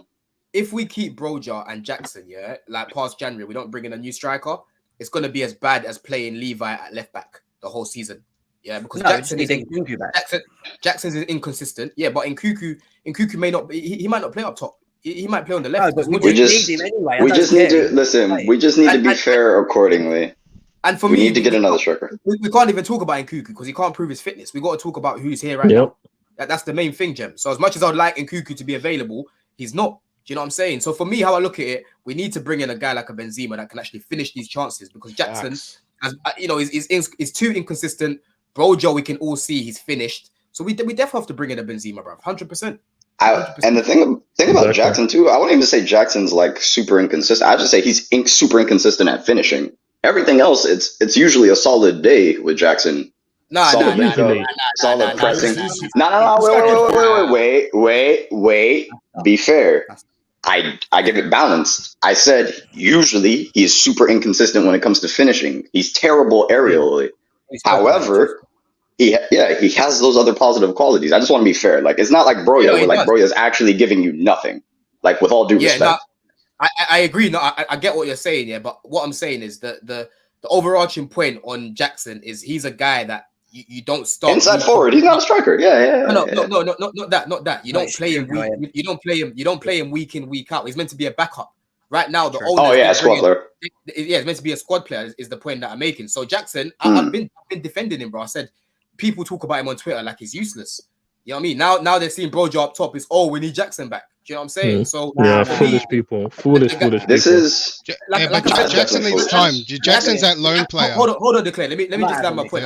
I said this in the group chat before. For me, Jackson, the ability is clear for me to see. The guy can play football. He's frustrating. He can kick ball, but it's more about his mentality because there's certain games where I've seen him and it looks like he can't be bothered. Like he's thinking about what's her name, Astrid. Is it Astrid? Astrid showed him some things. You know what I mean? Yeah, like that's how he's playing. Like he needs something from Astrid and that. So for me, like I said, yeah, like Jackson is a good player, but he's some days he's on it, some days he can't be bothered to play. You know, some days he just wants to play games. You know, what I'm saying? When he's not playing. You know what it is for me. For us. Wait, let declare. Go ahead. The issue in the striker position, and it's been an issue for a while. When it comes to Jackson, bro, whatever, you know, when it comes to strikers in general, they need to hit their peak before we start seeing, you know, the how great they are, because the consequences of missing all these chances or not being positioned it's how we lose games and managers and whatnot, right? So that's why I shouted that Jackson is prime shout, by the way. For a lone player. Shout, by the way. Yeah, as a lone player, he needs time, not on the bench, not as a backup, right? And if you bring Benzema now too, is this going to solve our problem, our initial problem? It's got a good bandage for the rest of the season, but I don't think Benzema comes in for 6 months only, or wanting to 6 months, right? We don't only need one striker, we need a couple proven strikers. Well, at the peak edge who was scoring. The Osterman and someone else as well. I used to make a joke, I wanted 5 strikers, yeah? But this, I mean, our biggest problem is, everyone knows, chance created and chances missed, we're up there. I think we're top 3 with all the clubs. And that's our biggest problem. Can I just finish my point on Jackson? I'll try and tie them in. I'll try and tie them in. But I wanted to say that Declared made a good point here, based on the fact that when you're bringing in a striker to lead the line, you almost need a finished article there. You can't have somebody that comes in and is still trying to learn on the job, because stakes is high. When you get those opportunities to score, you got to score, right? And every time you miss, your head goes down, you lose confidence, right? And that has been plaguing him, obviously, right? Like, he's missing some easy chances. But beyond that, I think that the expectation for this guy is just sky high. Like, we're thinking Drogba when we should have been thinking Kalou. You know, like, facts. Facts, you know, like, that's what it should have been. You know, if people were comparing him to Kalou, everyone would be fine with his 8-9 goals that he has right now, right? But the fact that they're thinking that he's supposed to be Drogba is, you know, the reason why everyone's like, what's wrong with this guy? But they're judging him as if he came in as a finished article. And I'm like, bro, the guy was on the verge of joining Bournemouth. Like, what we really doing here? Do you know what I'm saying? You got to look at the owners for putting him in a position where he's starting week in, week out. Jackson's a good player, and it's going to get better. He's going to get better. Jackson's a good player. And in those type of clubs, he can he can make those mistakes without, you know, the pressure and the consequences. The spotlight being on him. The issue with me is Jackson was brought in. Yeah. Everyone, when he was brought in, was like, yeah, we've got a striker. But equally, his best performances ain't as a striker. His best performances are in a deeper role. So my point is, is he a tool and like we can use him and he brings something on a deeper aspect? Yes, he receives the ball, he controls it, he brings it down, he links the play, he carries the ball up the pitch. I don't think his finishing is great whatsoever. He can maybe work on that. He's still very young. I get all that. But I don't think he's as effective as being what we said, like you said, the Didier Drogba lone striker up front, receiving the balls and turning, which leads me on to the next part. We miss you, Drogba. Whether we get Benzema or not, which might not happen, to be quite honest with you, this guy, because he did come out yesterday in an interview and say that he knows where he wants to go, and you know it's all happening and whatever. Napoli have responded today saying that they didn't even know that he was doing this and that this was his mindset as well, to be quite honest with you. But anyway, that's another story for something else. There's lots of talks and build around Chelsea. They've seen him with Drogba the other day in the AFCON, and then Obi Mikel and this, that, and the other.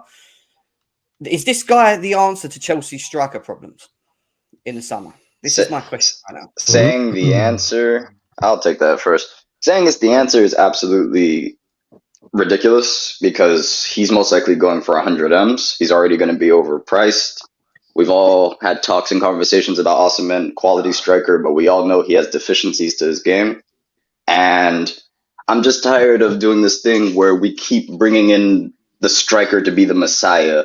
We bring in Lukaku for 100 plus M's. Hey, be the messiah. We need you to score the 15 plus goals. And then if he doesn't, we crucify the board, we crucify the striker, we crucify everybody.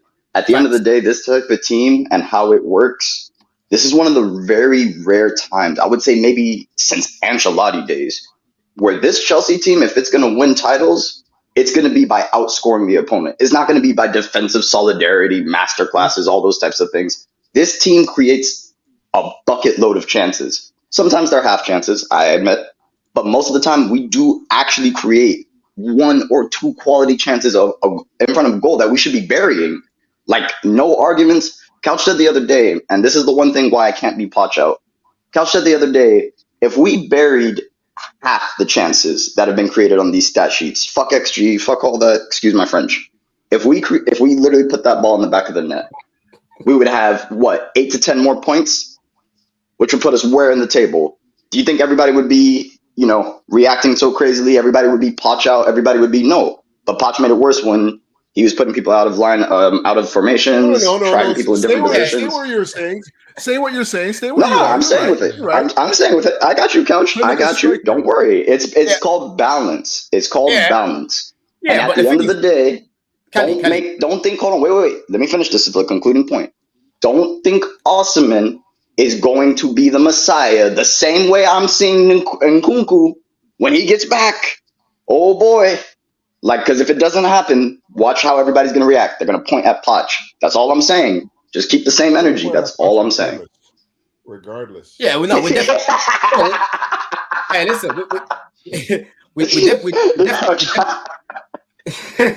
we definitely need to build a team. We definitely need to build a team where Osimhen isn't the guy that's going to get all the goals in the team, innit? Because it is looking like Osimhen's going to come to the club. But we need to be in a position like a Man City, bro. When they had Aguero scoring the goals, you had Sane chipping in, you had Sterling chipping in. Everyone in the team's got to chip in, bro. Do you know what I'm saying? To take that a little bit of pressure off Osimhen, as much as it's going to cost over 100 million if we do get him, everyone still needs to chip in, bro. That's the main thing. So yeah, man, people can't be looking at it like he's the Messiah, like you're saying, bro, because he's not that. He's not that. We know he's got deficiencies in his game. Let's not overrate the guy. But if he polishes up, he can be a real threat for us. Yeah, I think I should. Let me come in next as the resident Nigerian, right? Yeah. There you know. So wait, what did you say, Jem? I think your mic was off, Jem. I said I'm gonna go next because I'm about to rip stuff up. So let's go. Yeah, all right, cool. Well, as the resident Nigerian, right? Obviously, I've watched a lot of Austrian, right? Even watch Napoli games in my spare time when I can, just to catch up how he's doing. And obviously, I've been watching AFCON and losing my voice shouting at the TV because we've had some scary games, even though we're through, thank God. But listen, again, like people are saying, nobody's got out here and said, oh, he's the best striker in the world or anything, which is good. I'm glad people aren't overrating him like I see people do online a lot. Osimhen is a talented striker. He's got great physical attributes. He's a battering ram of a striker. He's a real battering ram. He's a physical force. And he can finish well at times. He's obviously not a great finisher. I think people know this. And we're seeing it. For people that are only watching him just now at AFCON, you're seeing that he's having chances. He's a nuisance. He's hard to mark. He's hard to keep quiet in games. You won't really see him ever be quiet in games. Commentators will always say his name. Is just at the end of it, are you going to say, did he score or did he not score? And obviously, we see him miss some big chances. So again, at 25 years of age, he can obviously still get better. Because of the dearth of talent in the striker market right now and just in general with football, of course he's going to be overpriced and overhyped because he's one of very few that are at a top level. So yeah, people saying 100 million. I think it's going to be more because of Napoli. I think it's going to be more. God.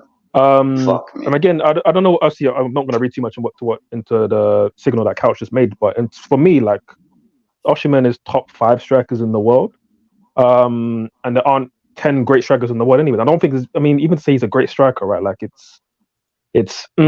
but again, he's scoring goals. He will be a nuisance. He would be a good signing for us, even though overpriced. But of course, like people are saying, he's not going to be the Messiah, right? We have to still play to his strength because as much as Lukaku and Werner weren't great strikers for us either, we didn't necessarily play to their strengths, in my opinion. Osimhen's at a better level than them, but he's not coming in like Lionel Messi. He's not coming like prime Drogba, prime Henry. So of course, we're going to still need to play.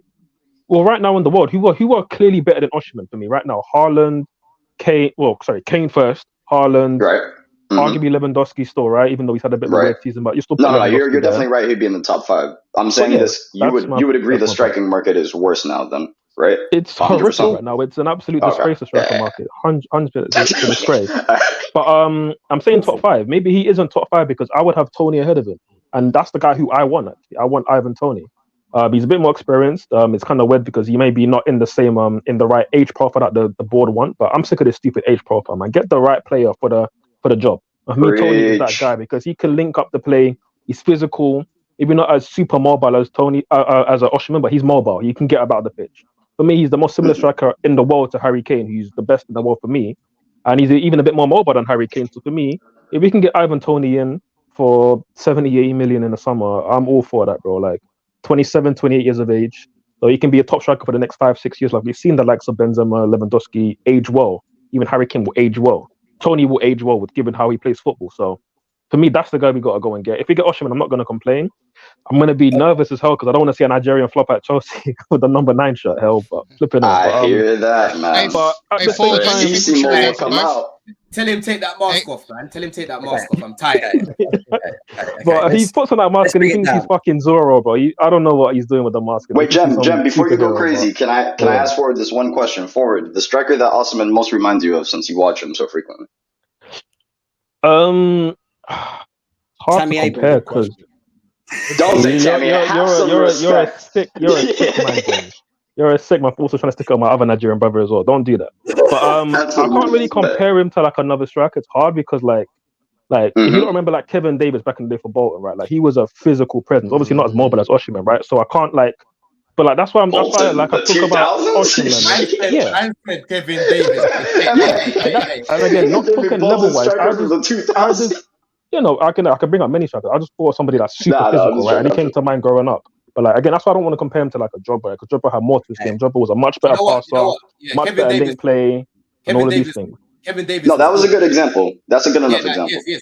Kevin Davis is good. It was very good in the box. Very good in the box. Yeah, very good. And Osimhen again, if you put crosses into this guy, he's a presence, bro. He's gonna put elbows on people. Good in the box, By the way, let me clarify for people who maybe want to clip that or whatever. I'm not saying he's the most similar to him. I'm just saying that in terms of like a presence in the box, physical. If you send up a long ball, he's gonna be on centre back's neck. Like I'm saying, Osimhen is that guy, right? So in short, you give a want. long ball, Osimhen knows how to stick on the end of the long ball and then maneuver the box. I would have never used Kevin Davis as an example, but I hear what he's saying. That's why I say, 2000 Bolton striker. Hey, yo. It's not that it's a bad comp, but that wouldn't have been the first thing that comes to mind for me. That's you know what it is? He just came to mind because like I was seeing this guy like jumping up with Diamande and the other physical Ivory Coast centre back, right? Like and Osimhen is like he's going to war with these I was guys. like, that didn't come out and of in nowhere. terms of like what strikers, and in my mind, like what strikers go to war, like proper go to war on the pitch.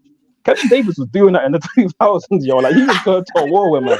Obviously, he wasn't as good in the box used to go to war, and man. finishing. And obviously, he wasn't anywhere near as mobile, right? But obviously, like in terms of like going to war, and obviously fans were like that. I'm sure Jem's a passion man. Jem's a passion merchant. A lot of fans who go to Stamford Bridge week in, week out. So these fans will love Osimhen because Osimhen will literally die on the pitch every single 90 minutes. So that's the kind of striker he's like. Love for Havertz, Jem. Replacing love for Havertz. To be clear, obviously he's way better than Havertz for sure. He was Jem's boy in it. But to be clear, I still want Tony as my guy. But if Osimhen comes in and we play to his strengths, he can do well here for sure. But I want Tony. Hey, but why shouldn't we go for both though?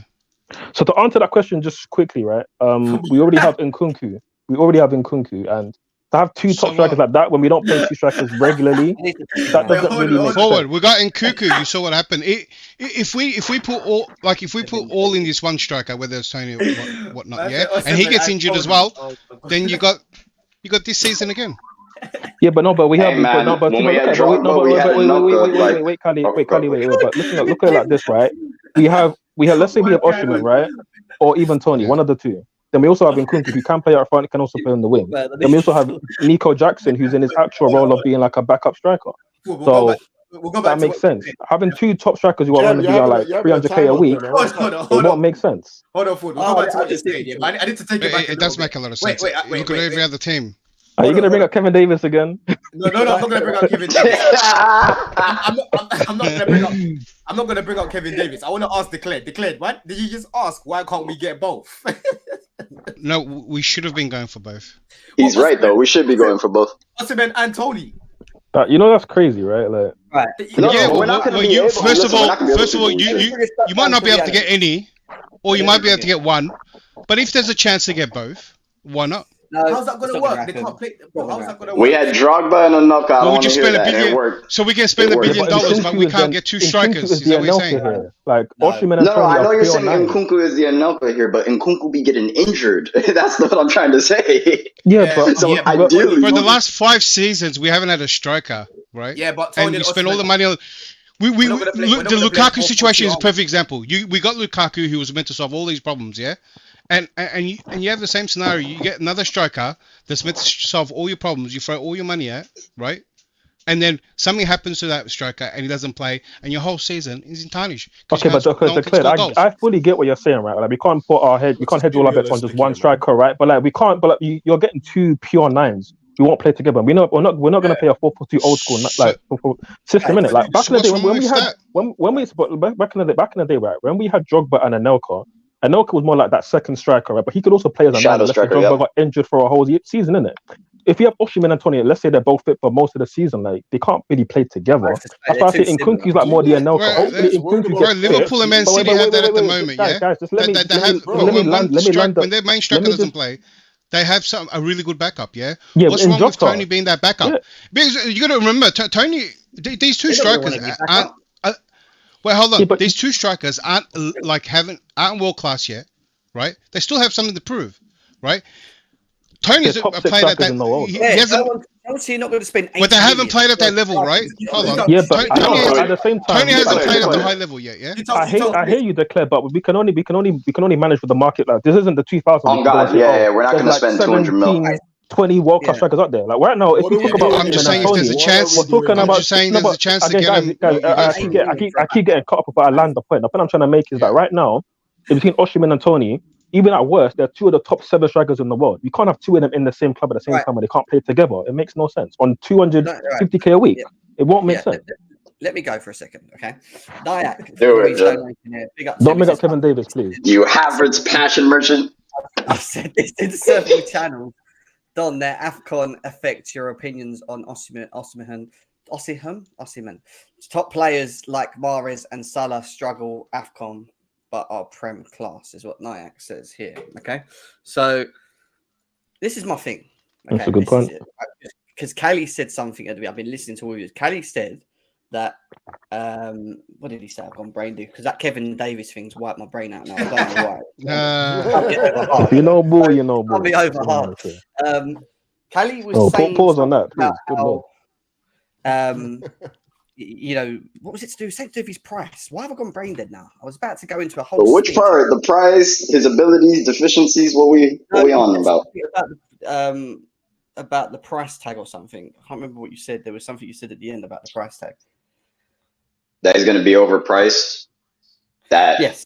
Even though he's coming at this high price, we can't treat him like the Messiah. I think that was going to lead on to my point, but anyway, I'll get to the point. Anyway, I haven't watched enough of Osimhen anyway, but from what I have seen of him has been over AFCON, and don't get me wrong, it's very hard to compare the quality of the football there because let's be serious, I don't think the football quality is that amazing, to be quite honest with you. I'm watching it.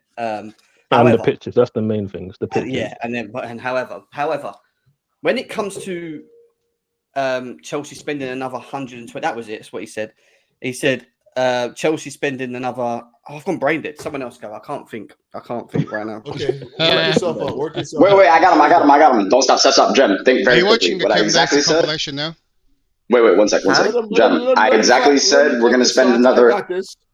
It's okay. I got this. Okay, go, coach. Okay, Jem, work your time. I got you here, bro. It's okay. He said, "I'm covering, bro. I got you. I'm here. Don't worry. Kevin Davis has thrown him off, bro. Yeah, that Kevin Davis take. Hey, imagine, I started the sentence with, "I'm not saying they're the same," and then man's still doing this. It's crazy. I said in one aspect, but yeah, couch, go in it. I'm just saying this, and this is my word, right? If we're going to be spending 120 million on a striker right now, Jesus. It has to be the striker. It has to be the striker. You guys have heard me talk about this in the chat. That's exactly what I was about to say. Okay, all right, go ahead. I told you I got you. Good Go with it. The difference was what I was trying to say is Kelly was, basically, if we're going to spend that kind of money, my biggest issue is you can't spend 120 million and him not be the ideal perfect player through and through in his ability and what he offers, etc. This, that, and the other. But then when you compare him to someone like an Ivan Toney, and you look at the attributes I'm talking about specifically of, let's get done in, specifically of Toney and himself, I still think that spending over the odds, which is about 130 odd million to bring him in, may not be the right idea for us when you do have an Ivan Toney available based on what they offer. And when I'm saying about based on what they offer is, I don't think we should always look at spending the 100 odd million on strikers just because in European football, they've been in the last 2 to 3 years, 20, 30 goals a season at Napoli, doing their bits in the Serie A or whatever, and they're up there as one of the top 5. We already said that the striker market itself is a very low and squished and very limited number of individuals that are what we would call maybe world-class strikers of this age and day I'm talking about. So going to spending 120 million on him when you have a Premier League proven striker sitting there, and I know people were talking about his age and saying he's 28 years old, yeah, and I understand that, yeah, because I don't think, even though they put him up for 70, 80 million, I still think there's ways around that. I think you can maneuver that, Chelsea, in my opinion, in terms of bringing it down a bit and trying to get him for what you need to get him at. But that's another story.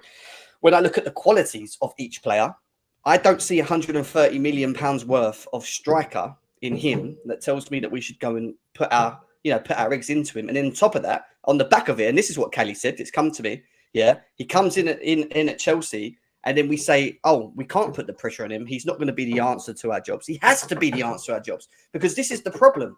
We're trying to find the person to come in and be the answer. We can't keep spending hundreds of millions of pounds on strikers that then go, oh, well, we can't put all the responsibility in it. We have to.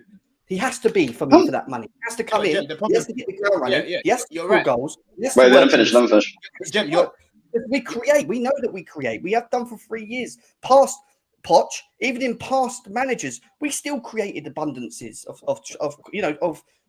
chances in games. So why is it that if he comes in, we shouldn't have that pressure on him? But we just spent 130 million. If that's the case, go and get because we've grown soft. Exactly the same. Ivan Toney, the difference between Toney and Osimhen, tell me, what makes him better? I want to know. What makes him better than Toney? Tell me. Well, before we go there, can I just jump in on this Osimhen thing? Because I've been saying this for however long in the chat that I know there's a real pressure and there's a real need for us to find a striker to just complete this side. Because if you find that striker, the pieces around that striker fall into their slot. You're getting exactly what you want from Raheem Sterling. You're getting exactly what you want from Cole Palmer. You can argue that you're getting that anyways. And all the other pieces, right? You're getting that. But I'm of the opinion that if you go into the market and you spend that 100, we can't get this wrong. Let's be frank. We can't get this wrong, especially with the death row contracts that we're signing right now. We cannot get this wrong, right? We have to get this 100% right. And for me right now, I haven't seen enough from Osimhen to justify the price tag first, right? And then if you look at, I've been saying to you guys, like, I don't know if we're in dire need to go out and spend 120 million. Big up Coachella on a striker that doesn't exactly suit our needs. We just don't have that need for me. I think that we would be much better suited to just go striker committee. Okay, obviously Jackson's not very good in the air. He's not very good at finishing really, I guess, right at this moment. Maybe we go get a striker that's a little bit more physical, can hold up the ball, link up play nicely. So we have that complement of striker. Like we have a guy that can do certain things, but not the complete striker, right? And that might be more cost effective than trying to pigeonhole or shoehorn a guy at 120, 130 million that can't give you the complete striker that you need, right? So I just think that maybe we can just look at just getting a striker committee going rather than going for the one guy that's supposed to be the answer. What's the quality difference? Wait, hold on. I get what you lot are saying, yeah, but it is looking like, obviously it's looking like we're gonna get Osimhen, yeah. But it is looking like that. How I look at it right now, I get he's not the whole package. For me, in the summer, I said I'd rather get Toney. I think for me, Toney, he's better on the ball. In terms of give me Isaac. Linking up the play is a lot better. His passing range is amazing. Like I said, he's a diluted version of Kane, like Ford already said earlier. So for me, Toney was my number one. But Osimhen, a lot of the chances I'm seeing us create this year, bro, he's buried a lot of these chances. Do you know what I'm saying? That's the main thing here. If you look at a player like Haaland, no one expects Haaland to be linking up the play like a Jackson. He just does what it says on the tin, bro. He bangs goals and he gets in good areas. And that's what I'm looking at with Osimhen. And like I said earlier, I need everyone in the team. Yeah, I'm going to get to the money in a second. Yeah, I need everyone in the team to be chipping in. But I know a lot of the chances that I'm seeing Jackson missing, or a lot of the areas that I'm not seeing Jackson running into, I know Osimhen's going to be a threat in that box. Do you know what I'm saying? So for me, that's why I think it's important that we go in. Wouldn't Tony? The money. Yeah, no. Tony in the box is not as good as Osimhen. I'll tell you that. He's not as good as Osimhen. He's good in the box, but he's not as good as Osimhen. Aerially, Tony would be better, but Don's right there. Aerially, he's not bad. Osimhen in the air is a monster. Aerially, wait, hold on a second. What? Tony's the monster aerially. Did you hear the Kevin Davis? Did you hear the Kevin Davis comparison? Bro, Osimhen in the air is a beast. Listen. I'm willing. I'll do a small little bit. Hold on, Kelly. Yeah, that's the thing. Osimhen. I think he'll be effective. I think he'll score goals at Chelsea. Yeah, but what it is about the money, yes, I don't think it's worth what they're asking for. But unfortunately, if you want that player, you've got to pay the price. This is the game. Why though? Why are we not? No, we don't. That's what I said. No, we don't. Hold on, Tim. Let me like my point. If you've identified that guy to be the guy that's going to level your team up and do what you need to do in the next 3-4 years, whatever of this project that we've got going on, then you have to pay the money, bro. Unfortunately, if for example. Hold on, let me let my point. My bad. Let's say we don't go. We leave Osimhen alone and we go scout someone we've never heard of. We bring him in and he doesn't do well at the club. Everyone's going to be going back at the time that we could have got Osimhen. Why didn't you go and get him? Because let's say Osimhen goes to an Arsenal, for example, we miss out on him, and now he's banging goals at Arsenal. He will bang there. Yeah, but that goes both ways. Hold on, coach. I'm just saying, just know that. Calm. Go on. Right? What do you mean works both ways? Land your point. He could come here and flop, and it's the exact same thing, right? Yeah, but I don't think he'll flop at Chelsea. It goes both ways.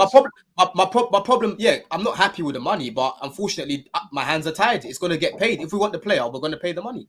So, wait, Don, I hear your point. Is he bringing us 20 goals a season? That's the real. Let's cut the BS out. Is he going to bring us 20 goals a season? Because that's what it's going to come down to.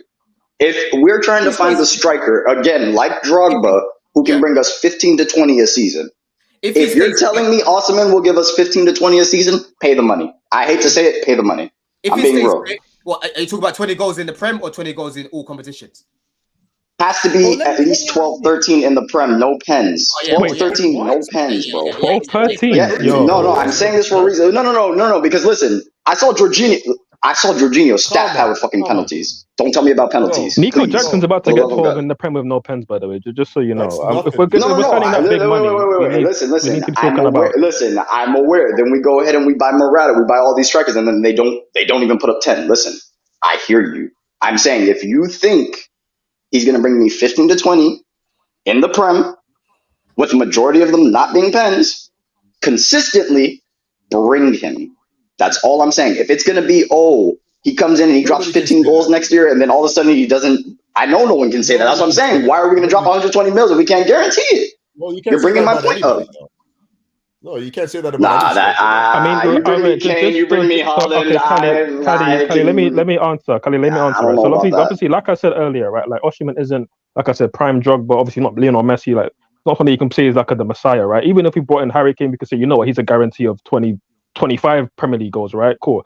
I already said that Osimhen, he's not going to guarantee you that, especially if you don't play to his strengths. Like I said, obviously with Lukaku, Werner, you obviously weren't good enough, right? We still didn't play to their strength. I'm saying with Osimhen, you have to play to his strengths because he has a very clear and defined game style. He plays the game a certain way every single time. But you need to play to those strengths if you're going to get him to score a certain amount of goals. Obviously, now you're saying 12 or 13, even without penalties. Okay, I mean, but honestly, I think Nico Jackson might probably end up on around 11 or 12, to be honest, without penalties. Easily. And I don't Which think I think is good, and I think that's solid for him. For him, that's good. To make the point, the main 9 that we get in, if we're having these level of chances being created, I'm sorry, he needs to be getting at least 20, but 22, really, at a minimum. Oh, minimum 100 million. Tony got. I just want somebody to justify me 120 M's. I need you to justify me 120 M's worth of a purchase, because the last time we did that. Kelly, that's my point though. If you look at, hold on, when we brought Lukaku in, we weren't creating good chances. That's the thing right there. That's the thing, 100%. Our creativity. I agree. Our creativity was coming from Reece James and Ben Chilwell. When they both got injured, it was long. Yeah, it was long for us. Right. Yeah. Right now, we are like I said, I'm using my eyes and I'm looking at how we play as a team and how we've created our chances this season. And I'm like, yo, Osimhen in that chance there, he's burying it. I'm not talking about chances where he's got to get the ball. He's got to get the ball from the 6 Yeah, and create his own chance. Yeah. I'm seeing chances. I'm seeing Mudryk whipping it. I'm seeing Raheem Sterling whipping it. I'm seeing guys whipping it. I love what I'm hearing right now, Don. Look at Couch. I'm talking about. Hey, you're proving Couch's. Hey, you also just low key proved Couch's point, by the way. We're creating chances, man. Yeah, you low key just proved Couch's point, by the way, Don. I hope you heard what you said, bro. I hope you heard what you said. Good stuff, Couch. Good stuff. But I'm saying all I'm saying is, bro, guys like, bro, if you watch Haaland, if you watch Man City week in week out, Haaland misses chances a lot. Yeah, a lot of chances, you know. You get what I'm saying? But he takes some of them. Hey, that's the thing. Watkins. It's called a conversion rate for a reason, brother. I'm not expecting him. Wait, Kali, let him land. Let me land. Watkins, bro. Watkins needs about 5 chances to score 2 goals. Yeah, or 6 chances to score 2 goals. The guy is not clinical, but he'll get you goals. And that's the same thing as Osimhen, bro. That's my point. Do you get what I'm saying? So guys that move like we're gonna rub him out. Let's say one thing, right? If we get Karim Benzema and he manages to score 14 goals. Let's just 14 goals. Ooh, yeah, that's crazy. No, I hear you. Hypothetical. Go. I'm just saying anything. Let's say anything over let's say anything over 10 goals because we've still got 17 games to play. Let's just say, he scores over 10 goals and he puts them away and whatever. He becomes our guy, in front of goal. This is Benzema, by the way. We're talking about when we talk about goals. But then we go and get Victor and bring him in, and then we keep Benzema, which I don't think it's going to happen, but we did for whatever reasons. If Victor's coming onto the table and dropping like 13, 14 goals a season, let's just say, but Benzema's dropping 12 goals in a season, would it not be better just to keep Benzema? Rather than but the thing is with Osimhen, right? Like with Osimhen offers way more to the football. Keep Benzema on and not buy Victor and just keep Benzema. I'm trying to get. The money that Victor is going to cost. The argument is the money Victor is going to cost. No, hold on, Jem. You're cheeky, you know, because Benzema's about to touch 40, and you're talking about can't we just keep it? It's crazy. It's crazy. Even keep Silver as well. Rather than spend 120 million on blimmin' Victor and put all our eggs in one basket. If he's doing it in the short term and Victor's but Jim, you know he can't play every game though, yeah? His money goes down because he's not performing to the level he has been in the last 2 to 3 seasons prior to that. Man said, let's keep Benzema till he's 41. And he said it with a smile. He said it with a smile as well. All I'm saying is we can't be wrong about the next purchase. I'm like this, and I've been saying this from time now. Like, I'm about patience, man. I've been about patience. Wait until the market reveals itself to you. Don't just go snapping at a guy just because he's available right now. Wait until the right target makes himself available to you. Right. And that for me is giving patience. You know, like if we don't get that striker in this summer, then we wait till the next summer. You know, it's a marathon for me. It's not a sprint. And it's always been that way for me. So I don't necessarily think that I don't necessarily think that Osimhen at the price that he's been quoted at right now is going to be able to deliver what we need, you know, because the expectation is going to be extremely high. It's going to be and then we're going to crucify that player. Exactly. I agree with it. Exactly. This is my point. That's all true, right? But I don't know if Couch is saying that if we play to his strengths, right, and would he not do well here and get 20 plus Premier League goals consistently? If he plays to his strengths with Osimhen? So when we had Lukaku, Lukaku wasn't great. Osimhen is a better striker than Lukaku, and people here will enjoy watching Osimhen more because Osimhen's way more mobile. He will actually get involved in the game a lot more than Lukaku. He was very stationary in the box. His box movement isn't great. Is he a good finisher? Yeah, Lukaku is a good finisher, but he wasn't actually making us also get a lot of chances the way that we were playing. Now here we're actually playing more. We're creating more chances here right now this season. Someone like an Osimhen with his mobility, he will be a nuisance and he will get involved in the game a lot more. You're asking about his strengths, right? His strengths are he is good in the air. Yeah. He attacks crosses. He shoots on sight. He maybe even shoots a bit too much, actually, to be honest. These things are his strengths. How do you think his hold up play is good? His hold up play is good. His hold up play is very good. This question of you. Okay. So what is it? Is it chicken or the egg for me? Because like I remember we had this debate about Lukaku, whether or not he needs to come into our side and adapt to what it is we are doing, or whether or not we have to play to him and adapt what we are doing to fit with what he does well. And I think let me answer the problem that we're going to run into. Yeah. Okay. So the problem that we run into is I don't necessarily think that what you guys are saying that we create chances for a striker like Osimhen. I don't know necessarily that to be true. Maybe, I don't know, but I'm not. That's why I wanted to ask you what his strengths are, because if it is conducive to what we naturally do as a team, then that's one thing. If we have to revamp what we do as a team that we've already been developing over the last 8 or 9 months, and now we have to bring in a striker who has to acclimatize. We have to reacclimatize to and play to his strengths. After we've put in so much work to get to where we are right now, then I'm not sure that that's going to work for me. That's really so let me just go in on that first, right? So like what Couch said is exactly right, because that's the most important thing, which is why for me I want a Tony, because Tony suits more of what we're playing right now in terms of a striker who will naturally want to link play a bit more, can also drop deep, can create as well, because we'll see Nico Jackson do that to a fair degree, right? Nico Jackson should have a lot more assists this season, but Tony can go and do that. With Osimhen, it's a bit different. I do say he can fit and he can still, obviously, again, some of the chances that were created, I think any man would still be on the end of those chances and score goals, and he's obviously more clinical than Nico Jackson, than obviously Broja, right? I think in terms of playing to his strengths more, we would need to put in a few more crosses. And again, with Reece James coming back fully fit, hopefully, with Gusto there obviously as well, you have players who can cross the ball well. Palmer can also create, because Osimhen will make a lot of runs off the ball, which is something that Lukaku didn't do. So yeah, I think we have to alter our game a bit more for Osimhen, which is why for me I would prefer Tony. I think Tony's more of a sure bet for getting those 20 Premier League goals. But with Osimhen, it can certainly work. I would certainly have him more long term, obviously, than a Benzema who's pushing 40, isn't it? Like that to me, that makes no sense long term. So I think Osimhen can work it, but of course, is it a sure bet? No. Is he the Messiah? No. We have to play to the strings for sure, 100%. But again, that's why I want Tony, because Tony for me, again, like Couch was describing how we play, which I 100% agree with. Tony would fit in a lot easier than obviously Osimhen. So that's how I see it. But again, Osimhen would also do well here if he played to his strengths. This is but all I'm going to say here, just to end, and maybe this is the Nigerian coming out in me, but I feel like I'm hearing a lot of energy for Osimhen, like he isn't one of the best strikers in the world right now. Yeah, it's a poor market, but he's still a top striker, and he would do well for a lot of clubs. He went to Arsenal, he would do very well for Arsenal. Let me respond to Forward real quick. Forward. It's not even Osimhen. It's actually from us being scarred. I can tell you for a fact. It's from us seeing a bunch of high-profile strikers come into this club and just do fuck all, with all due respect. So I don't think it's necessarily about Osimhen. I just think we've seen that the market is clearly overinflated. And on top of it being overinflated, a lot of these strikers are unfortunately capitulating at the highest level in the Prem. 100%. Let me just answer that. Let me just answer that quickly, Jem. So let me just answer that quickly, if I can, please, if I can. So obviously, in terms of signing big money strikers, I'm not going to count Nico Jackson, because like Don was saying earlier, like I've said many times, he shouldn't have been the main guy here. We were having to play him a lot because we actually elevated Nico's profile to where it shouldn't be in terms of how many games he's playing, given the amount of money he's on as well, right? So in terms of big money strikers that we've signed recently, right? Obviously since Drogba, let's say. Obviously, Morata was a bust. And again, he was not one-dimensional, but he didn't have a lot to his game, right? And he wasn't built for the Prem at all.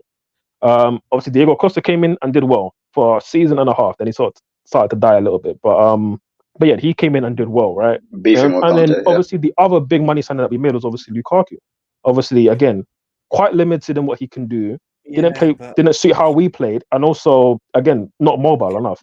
Osimhen is way more mobile, offers way more than a Lukaku, and would do well if he played to his strengths. Again, is the main point I'm saying. Yeah, again, and what my point is, and I keep saying, and it goes back to a narrow market, and it is. Listen, the biggest problem in all of this is again the money, isn't it? Let's be serious, because that's what we're talking about right now. He's cost 130 odd million, 20 million release call, whatever. Like it's going to be a headache, but it's what are we comparing him to? What in the market are we comparing him to? And that's the issue, because we're in a limited market. We ain't able to compare him to 2 or 3 other high-profile strikers that are maybe performing to near enough the same level, but have different attributes or different skills or different abilities. We're just going on the back of who is the best out there at the moment, and and looking at the list and going, well, Victor has been one of the best for the last 2 to 3 years based on stats and what he's doing over there. Let's go for it. But my point is, the only one that comes close to him is Tony. And Tony is still 60, 70 million pounds. What is he? 2010. So it's about 40, 50 million pounds less in player. Yeah. In purchase. That's the main thing. And that's why we can't. what are we comparing him to for that money is what I'm trying to understand, because there isn't. So what we're doing is what we did with Lukaku. And I'm going to go back to the Lukaku moment, because we didn't get Haaland because we wasted 2 months of trying to get him, and they wanted over 150 million plus. Yeah. But then we went and got Lukaku because he had a great season in Italy. He won the league and he was one of the top performers of the season. And we just went for it. But we didn't have anything to really compare it to in terms of other strikers across Europe. So we're just going on what we're seeing in their performances as just them being as the one and only elite striker or a world-class striker available in Europe at this moment in time, rather than putting them in a category and saying, right, you've got Victor, you've got this one, you've got that one. All from, do you get what I mean? It's just like we're just going for it because he's the only one we've got a chance for. And I just don't the thing is, this is what I'm saying as well, Couch. Yeah, like, it's gonna go in vicious circles, because you're saying, we need to wait for the right guy to come by. Number one, football, bro, you can't have that logic in football, because you don't know what's gonna happen. You can though. You can't because look what Jem said. Hold on. Let me land my point. Look what Jem just said, about the striker market right now. When you think about strikers back in the day that were world class, bro, you could talk about so many strikers. You could keep listing them. You had, players like Higuain, you had players like Benzema, you had players like Van Persie, you had Carlos Tevez, you had a lot of strikers, bro. Do you know what I'm saying? But right now, different attributes, by the way, different. Yeah, all different. You had Ibrahimovic, you had all of these strikers, Torres, Suarez, all these strikers. Kevin Davis. Kevin Davis. Go on. You know what I'm saying? Go on. So obviously, the point that I'm making is that, bro, right now, the market isn't looking like that. And if, let's say, someone comes through and starts to look good straight away, if they have one season that's good, 100 million straight away. So you're back to square one. You're going to be like, this guy looks good, but I don't want to pay the 100 million. We've got to wait for the right guy. The right guy will come again.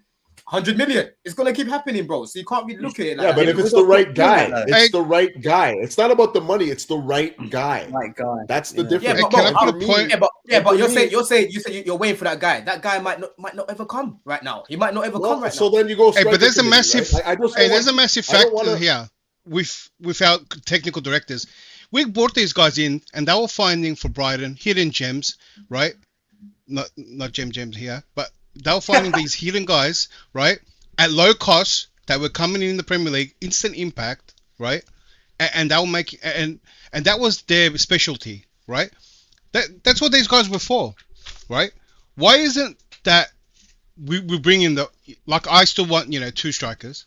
Why can't we take a gamble on one, right? With these 2 technical directors, right, with a team, we're meant to find players like this.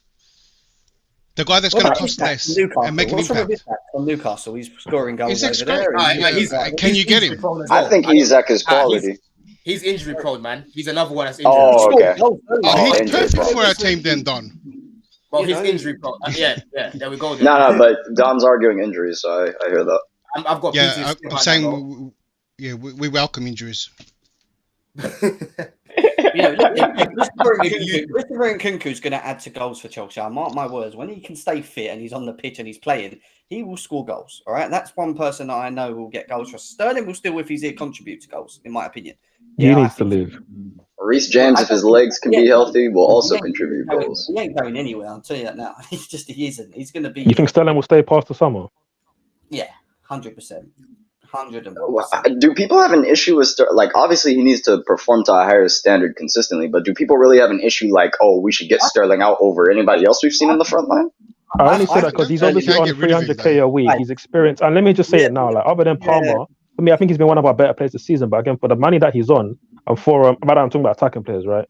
For the money that he's on and his presence in the team, he's not carrying us. He's not that main guy. We would need a lot more other guys to make him a second or third. And he's never been that, which is why I never liked the signing, because he was never the main guy at City. He was never the main guy even at Liverpool with Sturridge and Suarez. He was never the main guy, but he's coming in and having to be the main guy, and I don't rate him as that kind of guy. He's not that guy, so I would get rid of him and actually get another top winger in, because he's only going to be on the decline. He's only going to be on the decline from here. Forward, he scored 6 goals and he's got 4 assists this season. Okay, still, he's on Messiah money, as Kelly would put it. I agree with Ford, but you can't get rid of him. That's the problem. You can't, but I wouldn't get rid of him. I don't get why we would get rid of him. I still don't get why we would get rid of him. The thing about it, because you got to think of it this way, with Sterling, he's 29 or 28, however old he is, and there's certain games where I'm looking at him and he plays like a youth team player. Do you get it? He's very, very inconsistent, grenade football, like I keep saying. He'll get the ball, bobbles off of him, certain times in front of goal. That's just he doesn't finish his shots. I actually put that on. Hold on. That's just Sterling. Go. But we haven't, for what we're trying to do going forward, we haven't got time for that's just Sterling, right? We need to upgrade. Yeah, but he's also been very good when he's been good, though. I get that, Jem. But what I'm saying is, if there's opportunity in the summer to upgrade on the Raheem Sterling, right? Or like I said, Angelo Gabriel, after what I was seeing in pre-season, I'm not saying play him over Raheem Sterling, but give him an opportunity to come into the team and get some minutes. Because he can play how we need him to play, bro. He retains the ball really well. Do you know what I mean? Sterling on the ball. Name me a winger in that team right now that deserves to start in front of him. Of course nobody said that. Nobody said that. No one. Not even John said that. Jem, does anyone in our team deserve 300k a week? Jem, that's the problem, though. That's the problem. The main thing, hold on. The overarching point with Sterling, is that if we can get better in the summer, then we have to go for it, because Sterling, like Ford has said, he's only going to keep going that way. He's not going up like this anymore, bro. I wouldn't listen.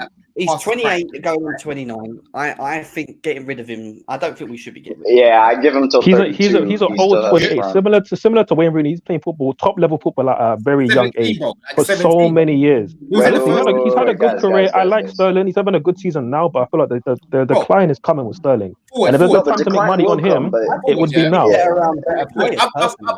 And Jem, I'm someone that's always said that Raheem Sterling is disrespected in the Prem. For me, he's top legend. 10.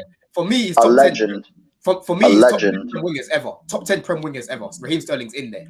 A Man City legend. Man City legend. Comfortably. Out of all the players that Pep Guardiola's coached, Raheem Sterling scored the third most goals, bro. And this guy's coached. Yeah, as a winger. In respect Premier that, man. As a winger, you know what I'm saying? But why right? This guy's unbelievable, bro. Yeah, hold on. Callie, why are you coming off like Flavor Flav, man? You're always like somebody's mic man.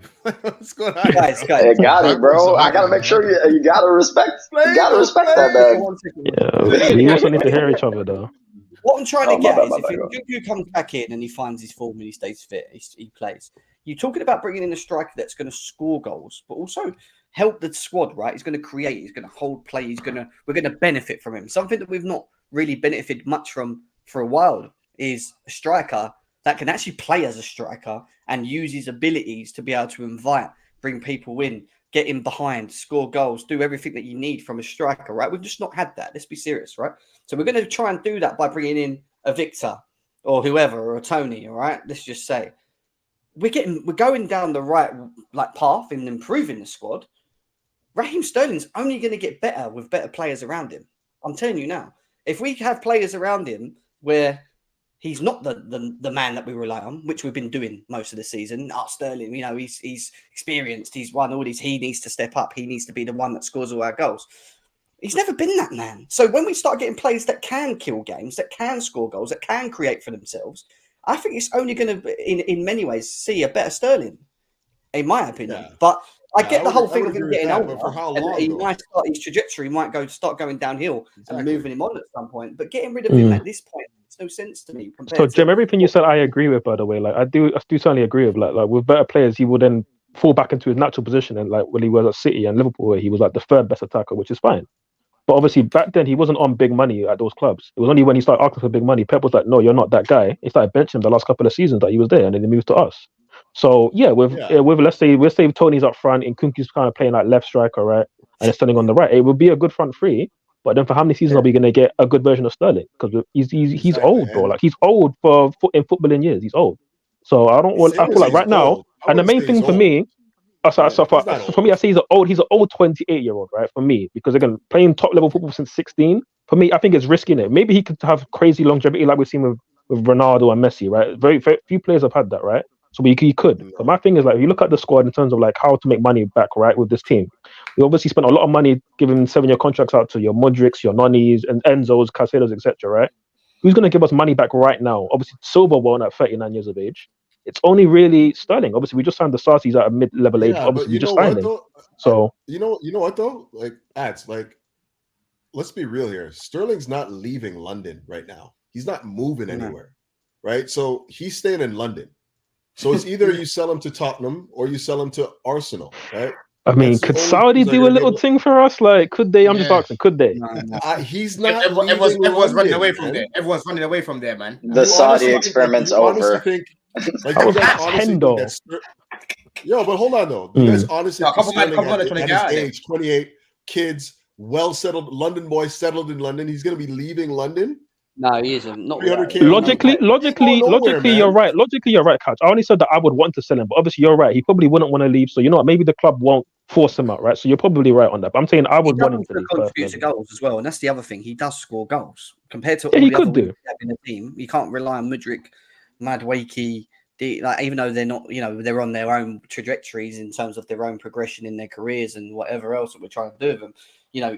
Sterling scores goals. Like, and he will have some sort of involvement, whether it's like yesterday where he runs down the wing and plays a 1-2, cuts inside. Not always makes the right decision. He is frustrating. He really annoys me. Sometimes I might get rid of him, get him off the pitch. Can't stand him. Yeah. Sometimes. Like the first goal yesterday, he could have messed up, because that should have been an easy goal for Broja, but he passes it behind him. So we got lucky there. If we don't get the first goal, it could be a slightly different game, So no, But at the I same hear time, it. I hear it. I still think that there's a use. I still think there is a use in Sterling. I just think we need players of quality up front still around it, and I think bringing in Kunku in and maybe a striker in around it as well, and having him free up there with him playing off the right, where I think he's quite effective off the right from what we've seen recently. I think we might benefit from it quite a lot. I'll just say quickly that if it's in Kunku left wing, Tony in the middle, Sterling up front next season, that would get a lot of goals if they can all stay fit, of course. But that would be a good front three. Guys, I do need to get the 2.5 hour show today, man. Come on, let's go. We covered a lot. 2.5. It says 2:15 on my watch, man. We still need 15 minutes here, away to count. Right, we're getting there. But we are going to do more shows this week. We've got Aston Villa, so you will see us on Friday. What? Well, you'll see us on Friday. Well, really? Maybe, if he's two shows in a week. Okay, that's impossible. I mean, Couch said gas. If you don't see me on Friday, you will see me on Saturday, 100% Saturday. What? 100% Saturday. He gave his word. I gave my word. But you's going to be around Saturday? Are you going to be around Saturday for a talk on the Villa game? Or maybe a late one? We'll I'm in money this weekend, man. Hey, you're always out, man. You're party life, you mate. Birthday weekend. Have fun, bro. Birthday weekend. Love my ball, man. We've got Villa, we've got Liverpool coming up. We've got 2 games in the space of 6 days, which is going to be quite heavy. Or whatever. Those are the real tests, man. These are the real tests now, man. Let's see what this system and what Poch has done, and hopefully Couch's man. This is what I call him. I would love nothing more than Couch to come in next time and be like, what, I told you, look what Poch is doing. We got the momentum. We just slapped Villa. We beat Liverpool at Anfield. We ruined their title charge. I'll be like, you know what, Couch? You were right, bro. You were right about this Poch. How did Couch become the champion for Poch when it was Don's guy? That's the crazy part. That's the wild one. Thank you, Callie. Thank you, It was originally me, Couch, ads, Gem, like, no, don't bring Poch in. And then Don was like, he's the guy. He'll come in. He'll bring a different type of football. He'll play better football than Tuchel. Yeah. Don't forget that one. He'll play better football than Tuchel. We ain't forgot about you, Don, and what you said in the summer. We ain't forgot, Don. We ain't forgot. I mean, he's slick, Don't worry. I got the receipts, man. I keep telling this guy, I got the receipts. I didn't expect this guy to play Ben Hill or left wing, yeah? Allow me. Or call left back, I feel you. Listen, can I just say it's very clear? I've never been fully Poch out ever in this instance. What I have been is very critical of what I've seen when I watch with eyes in terms of management, layout, style of play, how he affects the game, in-game, things like that. These are things that I will look at. I will do. It's just the way I'm built. I'll look at how they try and react and bring us in games. Man United, I was Poch out, but I sobered up. Has it been good? Like, okay. Listen, has it been good this season? No, it hasn't really, in my opinion, been good. And yes, we've been winning. We've won 6-7 games in a row. If you actually look back at the 6-7 games minus the one yesterday, they've all been 3-2s, 2-1s, and whatever. We're getting the job done. That's the answer. The performances ain't there, but we're getting the jobs done. But equally, the biggest tests for now are what's coming ahead. So if he can continue, sticking to things and not complicating things, I'm going to keep saying this, sticking to what he wants to do instead of complicating it and doing something where it's like, it's not going to work and he just does it. And then we end up just going like that. which he has done sometimes, then You this guys is gonna where I make me want to start. defend him right now. You guys are gonna make me defend him right now. Don't make it defend him right now, but we can't listen. I'm not gonna get on my soapbox for this guy because I hear what you guys are saying, but let's be real here. There are mitigating factors that we continually ignore when we evaluate the season so far. Okay, and that's why I'm never gonna be Poch out until I see what I need to see. I can't. He's making adjustments based on what he's given as a squad, right? I can't not ignore that, And for me, we're seeing. I've always said we're gonna see what we have at this point in the season because it's a very young playing staff. We were talking about it a couple of weeks ago that Chelsea still have no patterns of play, no way of playing. I'm like, of course they do. It's just that we don't have the players on the pitch that can execute it. We're playing with a B squad for the most part, a B squad from what we assembled in the summer, right? That's a big part of it, though. That has to be a big part of it. You're expecting these guys to take on. Just let me finish. Don. I know you want to jump. I know where you feel about this. When you talk about we have a B squad on the pitch, and you're asking these guys to take on the instructions of the manager and execute it at a high level, win games in and out, it's just unrealistic. It's unrealistic, okay? Do you know why it's unrealistic? Do you know why it's unrealistic, Couch? Yeah, because everything there that you're expecting, he's making it hard for them. He's making it hard for them by playing multiple guys in the wrong position, bro. Right? He's playing the guys that we trust in that role. You could talk about. But why can't it be both? Why can't it be both? It can be both. But what I'm saying is, even when guys have been fit, the guy has not been brave enough, right, to play guys in a natural position because he's overthinking because he doesn't trust the guys. There we go. He doesn't trust the guys. But what happened yesterday, he trusted the guys and they repaid that trust and we played better. Who did he trust? We played better. He trusted Cahill at left centre back. He trusted Disasi at right back. He played him there against Middlesbrough last time. Levi didn't play at centre back against Middlesbrough. He played at left back. Who's talking about it? That's He played left back against. No, the first leg he played left back. It was Gusto right back and then Disasi Silver in the middle. Levi Cole will play at left back the whole game. He's the reason. Remember they targeted him. Carrick famously said, "We targeted that side." Right. The point that I'm making. You're saying, oh, these guys aren't that good and that. Yeah, cool. That's for more reason to play them in their proper positions. That's my point. Two things can be right at once. Do you get what I'm saying? These guys are not the Nkukus or the Lavias in the team. We understand all of that. But at the same time, he hasn't been using them correctly, right? He hasn't. And you keep ignoring that. That's what I'm saying. No, I'm not ignoring it. I've already said that there's mitigating factors behind that. I just said for me, it's not necessarily about playing people out of position because we're creating enough chances to win these games. We're just not taking them. That's first and foremost. Yeah, but we play better. We play more cohesive. It's more cohesive. We're creating enough chances to win these games and we're not taking them. That's bottom line, right? So regardless of who's playing where, who's doing what, we're creating. It's not sustainable. What's our XG this season? No, but the problem is we're not even. The games that we've just been winning. Yeah, the games that we've just been winning. Right. I've been criticizing. I've had more bad things to say than good things after we've won a game. It should never be like that. It should never be Chelsea like that. To me. That's the point that I made. No, that's Chelsea to you, but I don't want that. I can't lie to you. That's the reality. Someone said earlier, our team has been built to outscore teams, right? If we're not playing and using these attacking players the best way that we can, then we're going to end up losing these games because we struggle to beat low blocks. We struggle to beat low blocks. Hold on, Jeff. Just one last point before you finish off here. What made us play well yesterday is the fact that we scored early. And why did we score early? Because we were playing because they're Middlesbrough. We were Middlesbrough, but we were playing well. We were playing well. And there's many games this season where we've been playing well at the beginning, but we don't take our chances and we lose our heads. And then we lose. Right? But then at the same time, this question. That's what you're saying. When that happens, but when that happens and Poch can see that changes need to happen, he doesn't do it. But you're like, nah, I'm not gonna criticize Poch. I never said that. I never said that. Let me just finish with this. Let me finish with this point. No, I've never said I'm not criticizing Poch about that's what you do. You're being disingenuous. I'm just gonna end on this. You're right on this. You're right on this, right? When we're in a position where obviously we have a young team and we have opportunities to score goals and we don't take them, that is a problem. That is a big problem because the more you take one opportunity, you miss another one. Young players, their heads drop. They can't get back into the game. That's what we're seeing. And then conversely, the other team is being galvanized by the fact that they're keeping us out. So they're more rock solid and trying to like be more defensive and stay in their shape and whatnot, right? Conversely, what happened yesterday is we took our opportunities early.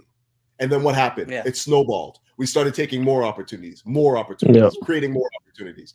That's how it works. It's the same thing Middlesbrough. If we took 2 of those opportunities against Middlesbrough last game, we're not talking about this anymore. You know, it's just what was the difference between that? What was the difference between that and Wolves when we lost back in December? Can I come in quickly? Yeah, because I see both sides, right? Like I 100% see both sides. 3-0. Sterling 3-0. Yeah, literally, and that's a great point. That's a great point. Listen, I get where Couch is coming from, right? Because like let's say we're the same points total and everything, but the football was like Ten Hag. I'm not saying Couch would 100% be Poch out, but he'll be like, you know what? There's nothing we can work off it because the XG is not great. The metrics are terrible for us, but also the football shit and it is with Man United, isn't it?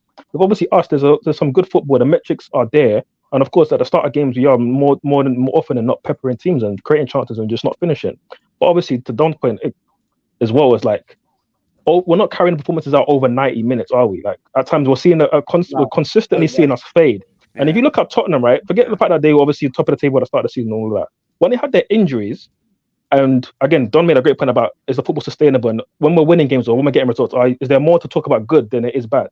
When Tottenham had all their injuries and they were losing against the likes of Aston Villa, another team that they lost to as well at home, like the fans were still going off the game saying, you know what, we lost, but you know what, the football was good. And on another day, if we took our chances over 90 minutes, not just a 20-minute spurt at the start of the game, over 90 minutes, the performance is good enough to consistently get results. And that's what I want to feel like with Chelsea. Because over 90 minutes, I can't say consistently that the performances have been there. The last few games have been good. It's been an improvement.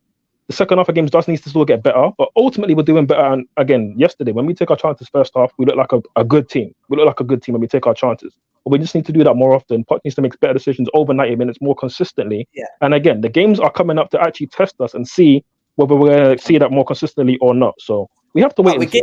We're also getting there with the fitness of specific players, people coming back in. He's going to have more availability for what he wants to do. These are going to be the tests now, obviously, based on where we are at this point. Equally, before I finish off, the one thing I do want to say, which I actually saw as well, is that apparently Poch in his first seasons at Southampton, Tottenham, PSG, had the same problems as what he's having at Chelsea now, where he lost, I think, 12 to 13 games in each of them in his first season. But in his second season, he actually finished a lot more higher than he did in his first. And they played pretty well. And this is what they were saying. Basically, they were in the top, I think, 5 or 6, whatever after that, basically. So what they're probably trying to get at is Poch is a slow burner. But in his second season, once everyone's drilled, once everyone understands what's going on, the second season for Poch as a manager is an overall better season for him in terms of what he wants to do and how he's trying to do things. So maybe that goes back to the whole thing of which we struggle to hold on to. He just needs time, and one season's not enough for any manager, and we don't usually give him that, and I think they're going to give him that. So let's see how his second season moves on, but ideally I want to see where we finish at the end of this season and how he finishes at the end of the season. But listening to the whole Spurs, Southampton, PSG thing and how bad his first seasons were there, to then seeing the differences in his second seasons for these clubs was quite a dramatic difference. Based on once they understood. If you want to stick to beat him with, say this. He's not a great communicator because it takes him too long to implement his ideas.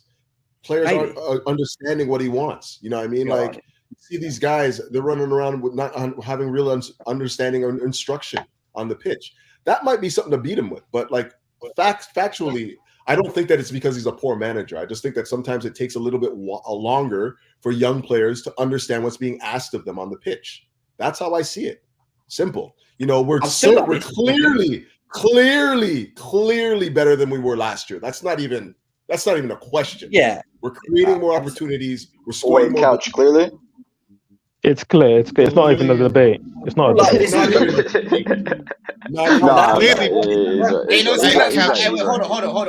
on. Jeb, have you seen that stat about the amount of goals that we scored last year? What was it?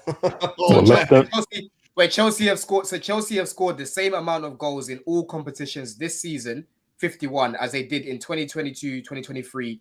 They scored 51 goals All in year. 50 matches last season. Yeah, so Last we season. scored more goals with all the injuries we've had. Oh basically, my yeah. God! Is that Jeez. including the We Champions scored League as 50 well? goals. Yeah, we scored 50 All goals. last season. competitions? All competitions, bro. That's a That's because we have a disgrace. better squad now, right? Even though We they've not scored- all been available. Yeah, Yeah, we've at the scored same we've scored time. 51 goals in 28 games this season. We scored 51 goals in 50 Yeah, games it's good. last season. It's good. Remember, But you guys That's want crazy. you guys want That's average crazy to Mountain think Werner that our back. players gave it all last season as well. bro, there was The a boys period. give it all. There was a period here where João Felix scored the only goal of January. I think when he scored that goal against West Ham. Against The West squad, Ham, yeah. the squad was poor. The squad was dead. That squad was dead when you think about it now compared to what it is. This squad is, this squad is That was so your much squad, better man. now. What are you talking about, man? That was your team, bro. That was your team. Yeah. Yeah, Havertz, João Felix. I have Mason receipts, man. Mount. Just know I have the Don't ever receipts. That Team was was your bad. team, bro. Don't ever call that my team. That was never my That team. was your team, bro. Just João know Felix there was a is bunch of your people in team, the man. chat. You. João Felix. Yep, João You, Felix man. couch. That's my receipt on you. That weren't me, boys. That weren't me. Anyway, guys, big love to you as always. Good conversations, good topic. Maybe Friday I'll be on. What do we say? Friday or Saturday? We'll see. Anyway, we'll work it That'd out. be better for me. Anyway, TBD. big love, guys. And Up the chest. up the chest. We're going to Wembley. Hopefully, we're going to get a ticket done. Let's see what happens with that as well when it comes out. We shall be there. We shall Hopefully see Fulham what- too. Yeah, we'll see. Oh, yeah. Up the Williams. I actually pray. prefer Go Liverpool. score a free kick tonight, I'm saying, and we'll see you at Wembley, mate. Let's get it going.